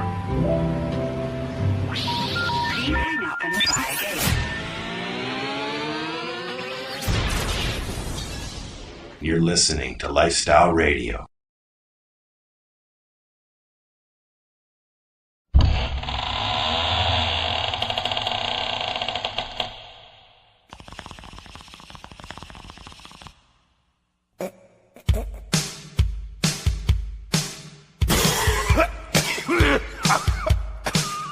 I was working in the lab late one night when I heard the gurgle of a water pipe. So I turned to see my monster in a cloud of smoke, who said, "This shit ain't bad. Here, have a toke." We smoked some hash. We smoked some monster hash. Some monster hash. It was his personal stash. We smoked some hash. We got completely trashed. On monster hash. We smoked some monster hash as we partied in the castle with the living dead. Mouths were dry and eyes were red. The ghouls and goblins shrieked and screamed. Won't somebody please pass the Visine? They smoked some hash. They smoked some monster hash. Some monster hash. From Frankie's personal stash. We smoked some hash. And they all were smashed. On monster hash. They smoked some monster hash. The mummy was toking on a ball. Wolfman said, "Don't bogart that, pass it along." The swamp thing was toasted, rolling on the floor, laughing hysterically and pleading for more. The scene was rocking as the werewolves moved to the undead reggae band's dance hall grooves. Meanwhile in the kitchen, Frankenstein baked some Alice B. Toklas brownies and cakes. We ate some hash. We ate some monster hash. Some monster hash. It had the graveyard We smash. ate some hash. And we all got On trashed. monster hash. We ate some monster hash. The party would have gone on till we all passed out. But just then we heard a blood-curdling shout. "Watch out! Beware! Cover your necks! Dracula's got the munchies and he's totally wrecked." He smoked some hash. He smoked some monster hash. Some monster hash. He was completely He smashed. smoked some hash. That Transylvanian's On trash. monster hash. He smoked some monster hash. Now every night the dead rise up from the grave to partake in a happening THC rave. For you, the living, this hash was meant to. When you get to my door, just say the toys sent you. We smoked some hash. We'll smoke some monster Some hash, monster hash. and we'll all get We trashed smoked some hash. from my personal On stash. monster hash. We'll smoke some monster hash. Monster hash. Easy boy, save some for daddy. This is good.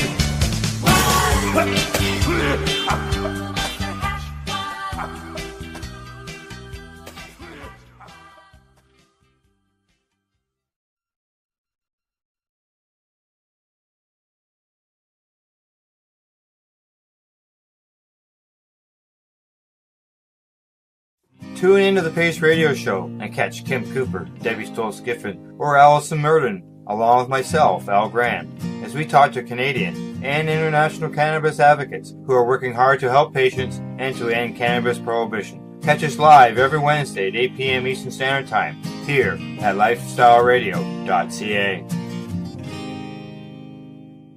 You're listening to Lifestyle Radio. You like music, you like weed, well, we gonna be good friends indeed. This is how much I like more than smoking trees. They'll make you dance the do-si-do and teach you how the chiba grows. Smoke a bowl on the 420 radio show. On Lifestyle Radio. So what are you doing? Nothing. Why not? Are you looking for non-stop, continuous cannabis and psychedelic programming? If you are, then turn your browsers to 420radio.ca or paceradio.net, where you will find the 420 Pace re-rolled Saturday. Everything gets started at 8 a.m. Eastern Saturday morning. Hi, I'm Timmy. And I'm Mary Jane. He's the newbie. She's the doobie. And this is the show where we tote cannabis. Talk.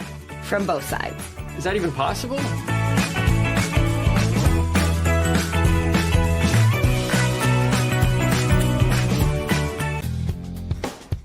Stay tuned.